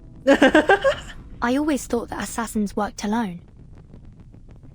Smiling, the assassin shakes his head. Quite the opposite. True assassins are more than just killers. We are the manifestation of a belief. A belief in freedom and the ability to fight for it. Honestly, I actually really like the way that they handle this idea in Assassin's Creed. Because this is obviously from Assassin's Creed, right? And again, I've never really played Assassin's Creed, so I don't know too much about it. But they took the idea of assassins who are traditionally very just solitary killers, assassins, they just assassinate people, and then turned it into, this group of individuals, this brotherhood that has this just cause, has this belief, and then it really humanizes them. Obviously, they're still killing people, but it's kind of like a revolution type beat, right? We do not hold to any authority but our own. We are free to follow our own path, and many share that belief. That's why we are never alone. That's so wholesome. Just like the artists that painted these, I imagine they must see each other as fellow believers in art. For a moment, everyone takes a moment to appreciate the modeled frescoes surrounding them. So, the outline of their story should be clear now. One by one, the pages that had been scattered to an unknown corner of history fell neatly together. They should have been carried away by the winds of time, like fallen leaves. But if these pages were ever meant to be rediscovered someday, then yes, now is that moment. About 20 years ago, a group of painters led by Uccello started working on the fresco here. Even today, you can still sense the enthusiasm in their work. The essence of linear perspective lies not only in reproducing reality, but in the narrative quality of space itself. Oh, these are the artists themselves, maybe, that they depicted? You have only scratched the surface. If you truly want to grasp the essence of the concept, I suggest you review Plato's theory of forms. Rather than simply copying nature, as artists, we should strive to reveal their true ideas through our work. I'm so jealous of them. They are so talented and knowledgeable. Unlike me, I feel dizzy just seeing those guidelines. Oh, it's the artists themselves. Bah! Let me show you some tricks. Better than mere linear perspective. Oh, Uccello drew himself as a bird. Wait, that's so cute. Here, Uccello lifted a stained glass to showcase his wondrous optical phenomenon. Yeah, oh, so this is the stained glass. I see. Not again, Uccello! You can't keep altering our work with that strange pigment of yours! Oh, what a mess. And it goes against our patron's instructions. What if they find out about it? Look closely. The modified colors and lines do give the work a little more life. Fine. I admit it. You know what you're doing. Reluctantly fine. I guess it does look pretty cool. That's right. I say we keep it. It's not like our patrons are ever smart enough to figure these things out anyway. Wait, Male Pager 3 kind of a mood. He's like, he started off reluctant, but he was like, you know what? Live your life, bro. Never occurred to me painting could be so liberating. Thank you for enlightening me. Huh? Of course. To paint is to find freedom. Uccello sounds so cute. Shinobis and ninjas are usually peasants trained in stealth to fight the government. Assassins in Japan and China can have a more positive connotation. Oh, I see. Yeah, because I mean, I was mostly thinking of the ones from the West because obviously I grew up in the West, but oh, pretty cool. And I think I guess Assassin's Creed must have taken some inspiration from those types of ideas, of course. So very lovely. It was a time of joy and of meaningful creation, but it didn't last long. I'm sorry. We must suspend funding for now. There is simply no money to pay. Oh my god. This is too real. This is too real, guys. So many artists are losing their jobs because no one wants to pay them. Oh no. All at once, the painters and artisans were kicked out of the cathedral, stripped of their right to finish their final painting, leaving no room for negotiation. Oof. No payments and no written records were left behind. But life had to go on. These painters and artisans scattered each one, doing what they could to earn their bread, but always returning to the unfinished fresco that tugged at their heartstrings. I can't believe they got paid for their comms and exposure. Of course. Of course. Yeah, guys, artists, we can't pay you anymore, but if you continue working on this art for us, you'll get lots of exposure. You'll have lots of people definitely coming to you and knowing who you are. Trust. It's worth it. It's worth your time and effort and skill. That night, I returned to the dome, but I never expected to find Uccello there as well. Then others came, one by one. Oh, it's like their own brotherhood, the Brotherhood of Artists. Turns out, I wasn't the only one reluctant to leave our work behind. Again, Uccello lifted the stained glass and... Their story has come to a pause here. Now let's finish it. He lifts Apple gently into the light. It reflects off his golden radiance as the assassin walks toward the unfinished fresco. They literally drew out their journey. This is a day, guys, this is, you know that trend that happened a while back, like a few years ago, where people draw my life. These artists are literally they started the draw my life trend right here, right now. Tell me what you need. I can see the lines, plain as day. Ezio, could you mark the orthogonals for us? Keep extending them back until they converge once more at the vanishing point, where everything disappears. Oh. So we have 4 vanishing points. The next step is to connect the vanishing points. Oh, I see. The intersection. Okay.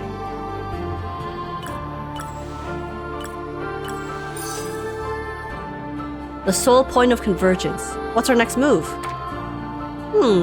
Miss Vertin did say something about placing this apple at the vanishing point, didn't she? That is correct. Oh! Is it time? What is in the center of this painting? The vanishing points, hidden beneath layers of lime, plaster, and pigments, finally merge in the waning sunlight. The only thing left to do is lift Apple up and wait for the perfect ray of light. Well, Vertin's already here, so... Oh! The light.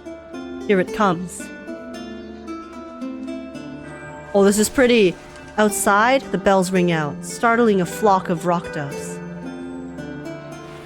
Oh! Oh, this is so cool! It's like a 3D! As twilight streams down over the fresco, the once drab surface begins to change color. Birdie? Let's leave something behind for our own sake. Birds with grayish feathers. Bells that That's the feather Ezio was holding in his trailer! Let's do it with all that we have left. That's why Ezio was holding a bird feather! It is at the end of his trailer! Okay. So that is what all of this is. This is so pretty, by the way. Just a group of artists who cast aside all constraints to finish a masterpiece nonetheless. No linear perspective, no intricate designs, yet a masterpiece nonetheless. They left behind a magnificent spring for Florence. That's so cute. That's so wholesome. The treasure in the end, it wasn't any sort of treasure that can, obviously it wasn't like monetary treasure like everyone thought or everyone thinks from the rumors. It's just, it's art. Art is the treasure. Like, it's the treasure of their experiences, these artists coming together to create just something for themselves, despite all of the shortcomings and all of the struggles and things that they had to go through. They came together in the end to create that really pretty painting, and for no purpose other than the fact that they just wanted to. They just loved it so much, and they wanted to just leave something behind, and that was that. And that's so wholesome. Oh my god, my fucking heart, bro. like as someone who has, I don't know if I consider myself an artist. I don't think I ever drew enough to really, be like, oh my god, I'm an artist. But anyone who draws, anyone who just like wants to create is an artist at the end of the day. And so this really touches my heart quite a bit, because this is the beauty of creation, this is the beauty of creation that creatives have, and then just wanting to make something amazing, especially with others who also share that same passion as you. And it's so nice. A moment of peace. I could never think of leaving. Let that song drift away to Tuscany. Guys, this story is so cute. I'm assuming that's like the conclusion, and then this is the continuation into Is this story connected to the next one? I'm not sure. Let's see. Let's find out. That's so wholesome. The treasure hunters must have opened the secret chamber and found the Compliner's relics, right? Well, there was no treasure inside. Just a few letters and a painter's address. That's it? What about all those symbols? Don't tell me you made it all up. Easy. Allow me to continue. Guys, Long the after scammer's the back. painters and artisans scattered to the wind.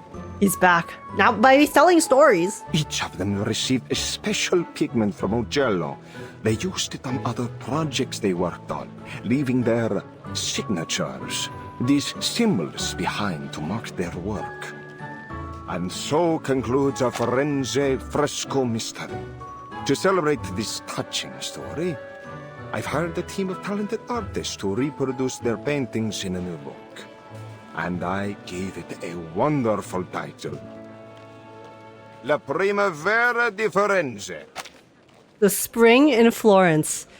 I mean, listen. This guy, you know, everyone has to make their buck, okay? Maybe he was a bit of a dick earlier, but he still seems like he's enjoying the story. Oh, never mind. The crowd lets out a chorus of dissatisfaction. Che delusione. Oh, no, but their dissatisfaction is at the fact that it's not like treasures, right? Titolo terribile. Oh, what do you mean? I think that title's great. The Spring in Florence. It's fine. I've got something even better here. A map straight from the Spanish court with a direct route to India.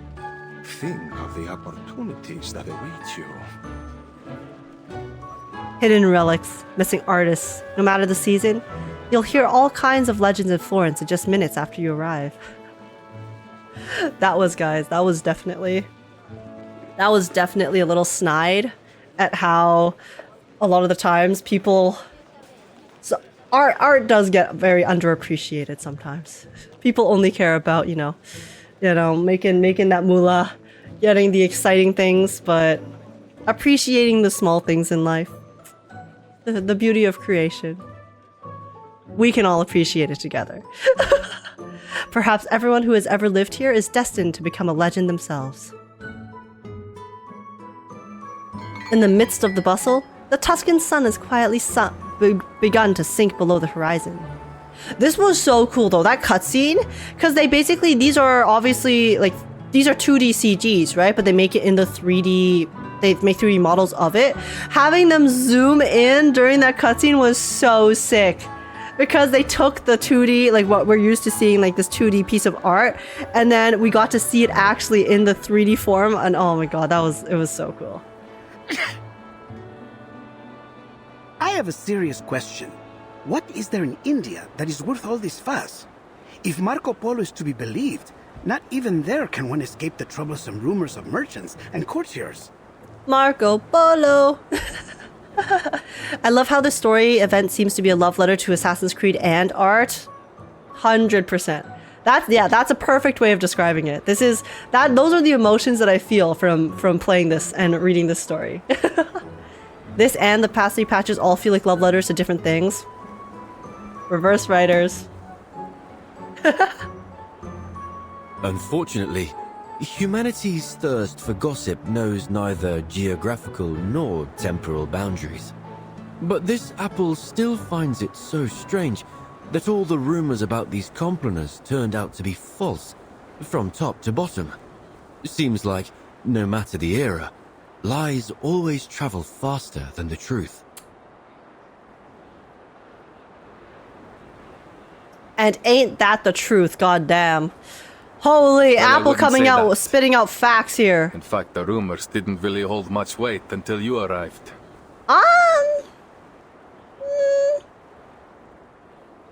Look at Twitter, Ezio. Ezio, look at Twitter. All it takes is one bad rumor to permanently stain someone's reputation, even if it's not true or based in reality. Huh?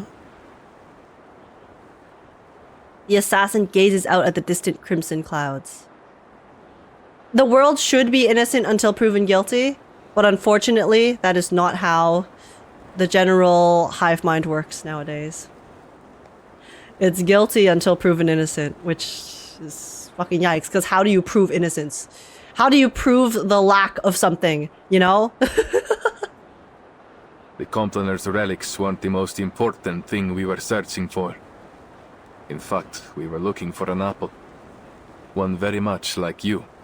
So when you turned up, looking like the very apple we had lost, it was only natural for us, and the Templars, to keep an eye on you. Of course, it turns out you weren't the apple we were looking for. These are not the apples you're looking for. These are not the apples you're looking for. And you're only telling me this now? I thought we were friends. It's only because I consider you friends that I had to keep this from you. Oh, that apple brings bloodshed and war wherever it appears. Well, then it does sound like quite the troublesome thing. And that's not me, right, Mr. Apple? The assassin smiles. You've caused quite a stir in Firenze yourself. No need to be modest. Esatto. You are an amazing apple in your own right. My only regret is that I never got the chance to dissect you and study your inner workings. Yo, Leonardo, chill out. I hope you don't mind, but I think you may have to keep that regret forever. Miss Sotheby, why did you sneak up on me like that? Yo, Apple's getting scare after scare. I did not. I just wanted to tell you that Vertin and I met an old gentleman down there who was kind enough to give us directions. Well, he said if we keep heading northwest along the Arno River, and then, anyway, we'd end up in Prato Vecchio eventually. Is Prato Vecchio the place where Cassandra's story takes place, maybe? Is this like a direct tie-in into the second part of the story? The second part of the collab? I do believe you may have skipped some, if not all, of the necessary information. Because that's pretty cool, if so. Ezio knows the way. All we need to do now is deliver Cassandra's the letter from to Greece? Signore Uccello. Is Patra Vecchio from Greece? No, she's in a different timeline. Oh, okay, never mind. I suppose we must say goodbye to our dear Like I know, I assume they're in different timelines, but I thought that maybe they might connect them in the game, but I guess not. The red is so vibrant, like an endless field of poppies. Oh my god, this art is so beautiful. They even have the sun flare. It carries the brilliance and hope of the Renaissance. The red flows across the sky in a rosy stream, passing through the window flower boxes hanging over Florentine streets until it pours into the winding Arno River. What did I say? This place has the best view. It is. This is very beautiful. It is positively gorgeous. I see why you insisted we all come up here together. A place of beauty like this is a fitting place for farewells. Before saying goodbye, the soft whispers between friends fade into the coming night's breeze, melting with the golden glow of the setting sun. By the way, I had a discussion with some of my fellow painters. We discovered that Prato Vecchio is rich in a special mineral. One need only grind and heat it properly. Then presto! Yo, Sotheby loves to hear that! You have yourself some invisible pigment. So that's the source of the pigment used in the fresco. Uccello was born in Prato Vecchio. It's safe to assume he brought some from his hometown to Florence. Just a hint of this powder, and you are able to create a vast array of remarkable colors. Among them, the most famous is a color some call Firenze red. Hey! Red is the best color, guys. I have no bias whatsoever about that fact, but red is, in fact, the best color ever. And I'm not taking any other opinions. Firenze red. I love red. A red that isn't too glaring or gaudy. You see it on the rooftops of the houses, the reflections on the rivers at dusk, and even on the signs of street shops. It's no wonder so many praise Florence and its magnificent red. It's a good name. Aww. 1 week later. Oh, I thought that was gonna be the end. What the? The bumpy journey has finally come to an end. I will not lie, this CG looks very ominous, but maybe it's just because it's foggy. Finally. That darling little house up ahead. Must be Mr. Uccello's home. A small farmhouse stands beneath the thick shade of olive trees ahead, the stone walls glowing white in the afternoon sun. The young lady takes a few excited strides ahead, then pauses. Oh, Sotheby? I just realized something. When he learns from us that his friend Bianca has been dead for years, he might be very sad. Signore Uccello, if he's even still alive, will be an old man by now. A man of his age grows familiar with death and farewells. Ezio, that doesn't make it any less depressing. What the hell? Now I'm thinking about getting old, and then as you grow old, you know, all of the people you know, you're gonna lose more people as you live longer in life. No, now I'm depressed. Why'd you have to say that? Oh. That's such a depressing thought. Bro, the older you get, the more familiar with death you also, like...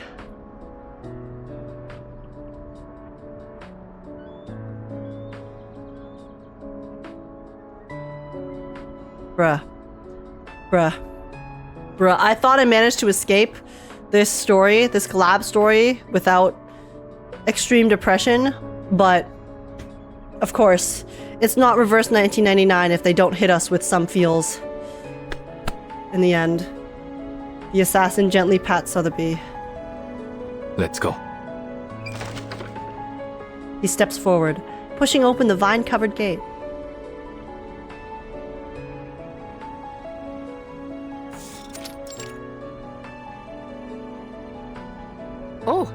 Oh, who are you? Where did you pop up from? Wait, she's so pretty! Oh my god, strange woman. Why do you look so good? The small courtyard is vibrant with life, and a woman with paint stains covering her dress stands alone in the sunlight. Wait, is she his daughter, maybe? Apologies for the intrusion, Signora. My name is Ezio Auditore from Firenze.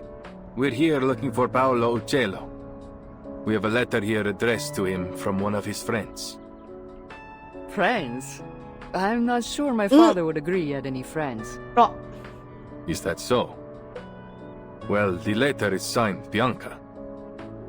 Bianca? You should have said so earlier. Please, put the letter down. It's meant for me. Oh. Oh, is she Bianca? Also, wait, guys, look at her palette.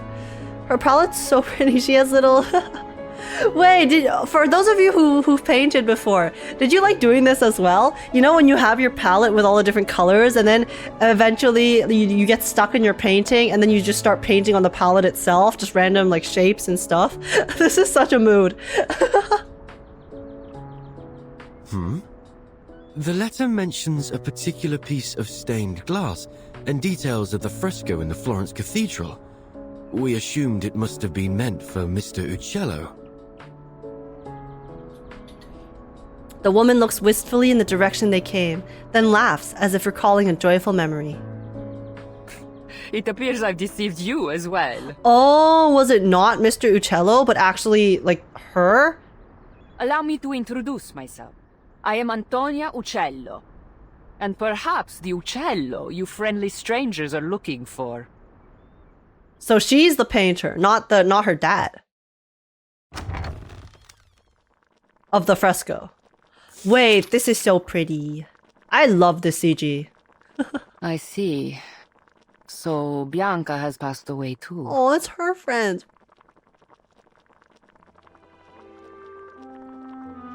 Oh, she's young and her friends have passed away. What the hell? Her paint-covered hands grip the yellowed papers tightly. That fresco was the last work we did together. Father passed away soon after, leaving behind my sick mother and a pile of debts. I used to follow Father wherever he went, whatever job he took, Sculpture, masonry, painting, frescoes, everything. I learned all I could from him, and after he died, hoped to accept commissions independently. But as a woman, it was almost impossible. But once I left Firenze and began using father's name to make a living, some of his old patrons were kind enough to keep sending work my way, provided I concealed my true identity. This is even more depressing. What the literally, because of the sexism, she couldn't even work properly. So then she's basically living, you know, she's reigniting, or she is the next, I guess, iteration of her father's legacy, and bruh. Oh, so you're the imposter. Don't call her that. Yo, Leonardo, have some tact, please. Antonia gives the impertinent artist a glare. I admit I tried to imitate father's style in my earlier works, but I'm much more than just an imposter now. No. A painter's mind should be a mirror, capturing and reflecting the truth and beauty of nature. To simply copy the works of another? No, Signora. It seems you still have much to learn. Leonardo, she literally just said that she started off copying his works, but she is much more now. Are you listening to the words she's saying? My guy. My guy, Leonardo. Is that what you think? Well, I've heard it all before. Mine's as a mirror. Ridiculous. Let me tell you. A painter's mind should be like a sheet of transparent glass. Guys, we're basically reliving what we just learned from the fresco of how, you know, the artists, they all have different, you know, ideas and ideals of beauty and art, and how they're never gonna agree. But then it's also wholesome in itself, the fact that they can bicker and banter about these things together. It refracts and transforms the external world, then reconstructs its image inside the painter's brain, rather than simply copying the natural world around us. That is an intriguing theory. Odd, perhaps, but not without merit. They're so cute. Oh my god, this story. You just wait here. I'll show you with one of my recent works. They made a new friend! Leonardo and Antonia made new friends. She springs up and begins rummaging through a nearby stack of sheets. She seems so full of life. She reminds me of my sister. Women like her have seen much pain, but they never let it defeat them. If only her understanding of painting were a bit more profound, I believe we might become good friends. Yeah, eh? Leonardo, don't worry. Don't worry. Just talk with her a bit more. You guys are gonna be besties. I can already sense it. Sun rays pour through the patterned window, and the light spots dance merrily on the old wooden floor. The pot on the stove gurgles as the fresh scent of herbs fills the room. War, plague, poverty, the loss of loved ones. Painful memories of the older generation now linger in the cracks of the walls and beneath the leaves of the trees. Antonia has lived in this quiet refuge for a long time. Perdonatemi, may I ask, what was your name again? Antonia has returned, holding a yellowed sketch in her hands. She looks closely at Ezio, studying his face. You said you are an auditore, see? Yes. You know about my family. Oh? We're gonna get some Ezio backstory? I thought so. You look so familiar. Antonio Uccello has no known works, but Paolo Uccello did have a daughter with a name who knew how to paint. Oh, okay. I mean, it makes sense that they're all based off of real people, because obviously Leonardo. I don't know if Ezio is based off a real person, but... I'm sure you know your mother, Maria Auditore, funded my father for a time. Father conducted a lot of his research on perspective in lighting. He passed that knowledge on to me. I see. And you applied that knowledge to your frescoes, huh? The artist winks playfully. What? Is she flirting? Honestly, if I saw Ezio, I'd flirt too. So we can't blame her. We can't really blame her, you know? What goes around comes around, right? Oh, never mind. She has her own wiki page. I don't know why her name and Paolo's page didn't link to it. She has a lot of works. Oh, okay. Architects, sponsors, painters. They were both artisans, artists. Assassins, outsiders. Our identities may differ, but our actions are all deeply interconnected. This apple has never felt so moved by the warmth and power of community. Me too. I heard a lot about your family from father. He was always very grateful to you. Mi dispiace. If mother hadn't cut your funding, perhaps you wouldn't have had to. Antonia shakes her head calmly. Your family helped us more than we could have ever asked for. Your mother once commissioned my father to paint a family portrait. Do you remember? Oh, really? Family portrait? No, I had no idea. Wait, does she still have it? Is she to give it to him? Because Ezio's family is gone, right? And the painting was never finished. Oh. Because of what happened to your family. Ah. Never mind. I thought that we were going to get a wholesome little, tidbit at the end. She moves slowly, then purposely towards Ezio and hands him the sketch. This is the only draft left, but I believe it should be returned to you. Oh my god, are they going to show it to us? Consider it a token of thanks for delivering this letter all the way from Firenze. Bruh. I swear to God, you better show us the painting, otherwise what's the point? Or the sketch, otherwise what's the point, you know? Grazie. Ezio takes the sketch, gently unfolding it in his hands. This is... He's so pretty! Oh my god, look at him. He's a heartbreaker. Holy shit. Dude. He's like, oh my... Bruh. Look at him. Young Ezio is so cute. On the yellowed sketch paper, a roughly drawn portrait captures all the members of the Auditore family. Padre, Madre, Federico, Claudia. This draft captures the younger version of you perfectly. I can vouch for that. Look at him. And why isn't he standing with them? Was he the rebellious teen? His ponytail, I know his ponytail looks so good. Ugh. The young Ezio in the painting stands off to the side with a casual stance. This is Ezio's family theme. The theme brings back so many memories. Oh, that's so wholesome. Yeah, I love the fact that they are using music from the games as well.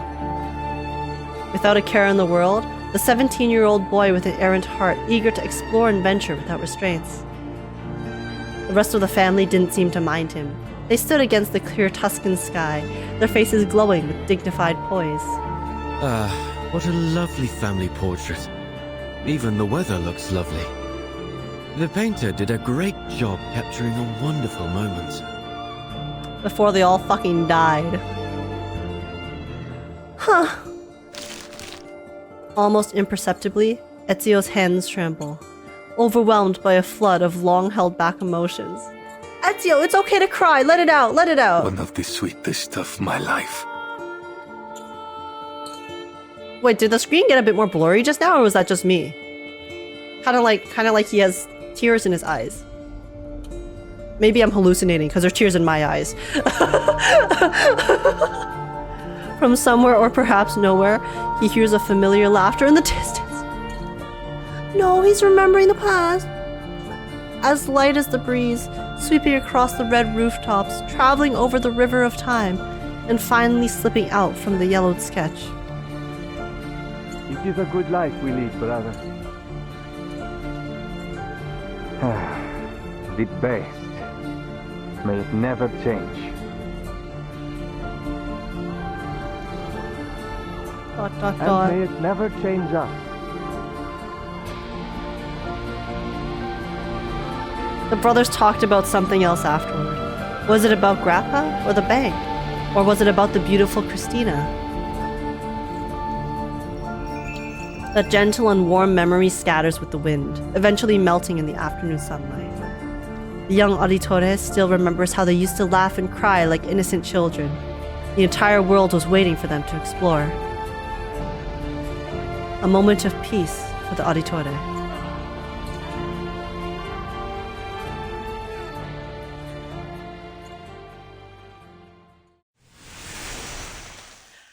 Bro, that ending. Oh my god, I teared up.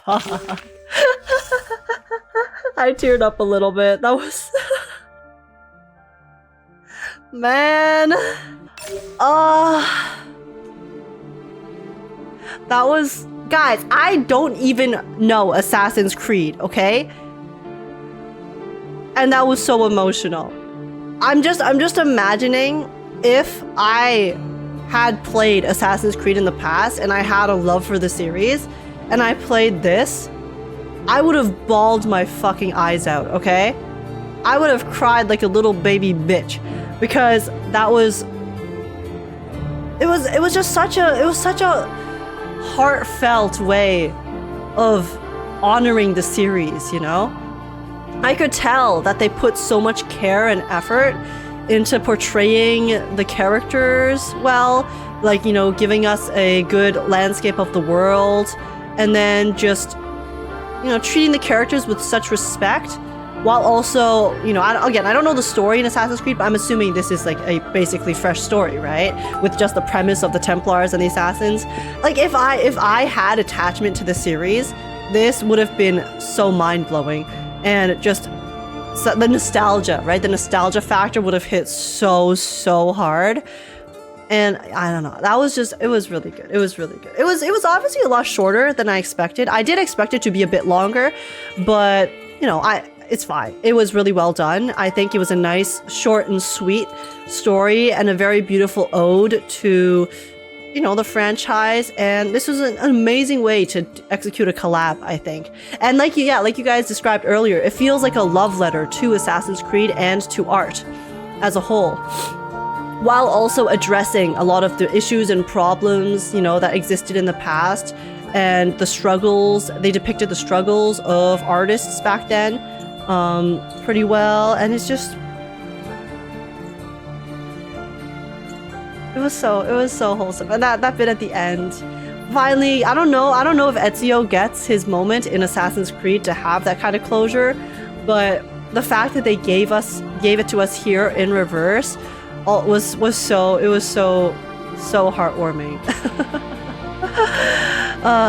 And especially the banter between Ezio and Leonardo. Yeah, the banter was also really fun. And I'm assuming that the banter was also like very well done pertaining to their actual characters as well, you know? But yeah, you can't even fathom the millions of gamers that bawled their eyes out at Ezio's family passing.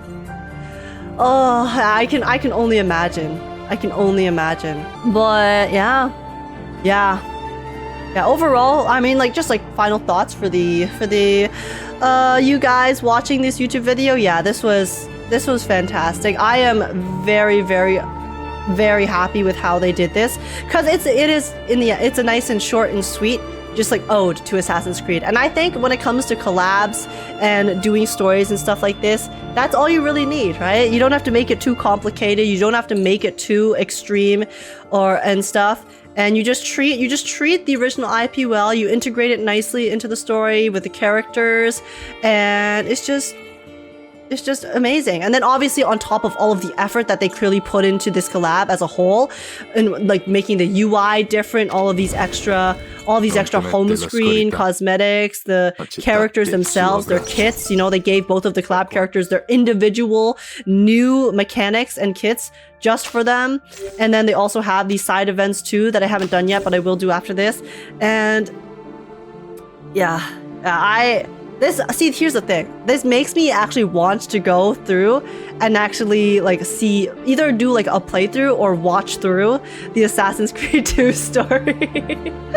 Because now it made me love the character so much, you know? I really like Leonardo, Ezio. I don't know if Uccello and Antonia are in Assassin's Creed 2, but it makes me want to know more about the characters, and that's when you know it's a collab well done, when you can have it from both sides, right? You can have people who come to this collab who know Assassin's Creed and love the franchise and enjoy it immensely, and then you also have people like me who don't know the franchise really at all playing it, and now I want to know the franchise because they just did such a good job at portraying the themes and ideas and also the characters themselves too. So yeah, amazing job. If this is the quality that they have for the first story, it makes me so excited for the second story with Kassandra and Odyssey as well. Obviously, you guys said it's a bit of a different vibe, Odyssey, compared to Assassin's Creed 2, but I'm sure they'll do it justice regardless of the types of vibes that they go for. And this was fantastic. I'm so glad that I was able to play this immediately, because it's just I kid you not, I don't even know how long this playthrough is, but I sped through it like crazy because I just couldn't stop, okay? I feel like, I think I've been playing the story for at least 3 hours, but it felt like, I feel like I just started it. I feel like I just started the story and I just finished it, because that's how fast it went, because it was just so engaging. So amazing job, Blue Pock. Definitely revitalized my love for Reverse and the dev team, and yeah, cannot wait to play the second half. If you guys enjoyed my reaction, please make sure to like, subscribe, comment down below letting me know your guys' favorite parts of this collab story and the characters as well. Let me know like what you guys are excited for, hopefully in the future story too. Any guesses you have for what they might do with Kassandra and Odyssey, and also join the Discord server if you want to come chat, hang out, have a good time. And apart from that, thank you guys so much for watching. Hope you guys had as much fun as I did playing this. Really glad to be back with Reverse. So for everyone who has been waiting for me to play Reverse again, thank you so much for your patience. I will be trying to keep up with all of the Reverse updates from now on. So yes, thank you so much for watching, YouTube. Take care, and I'll see you guys in the next one. Let me know in the comments if you want to see more Reverse videos. Bye-bye!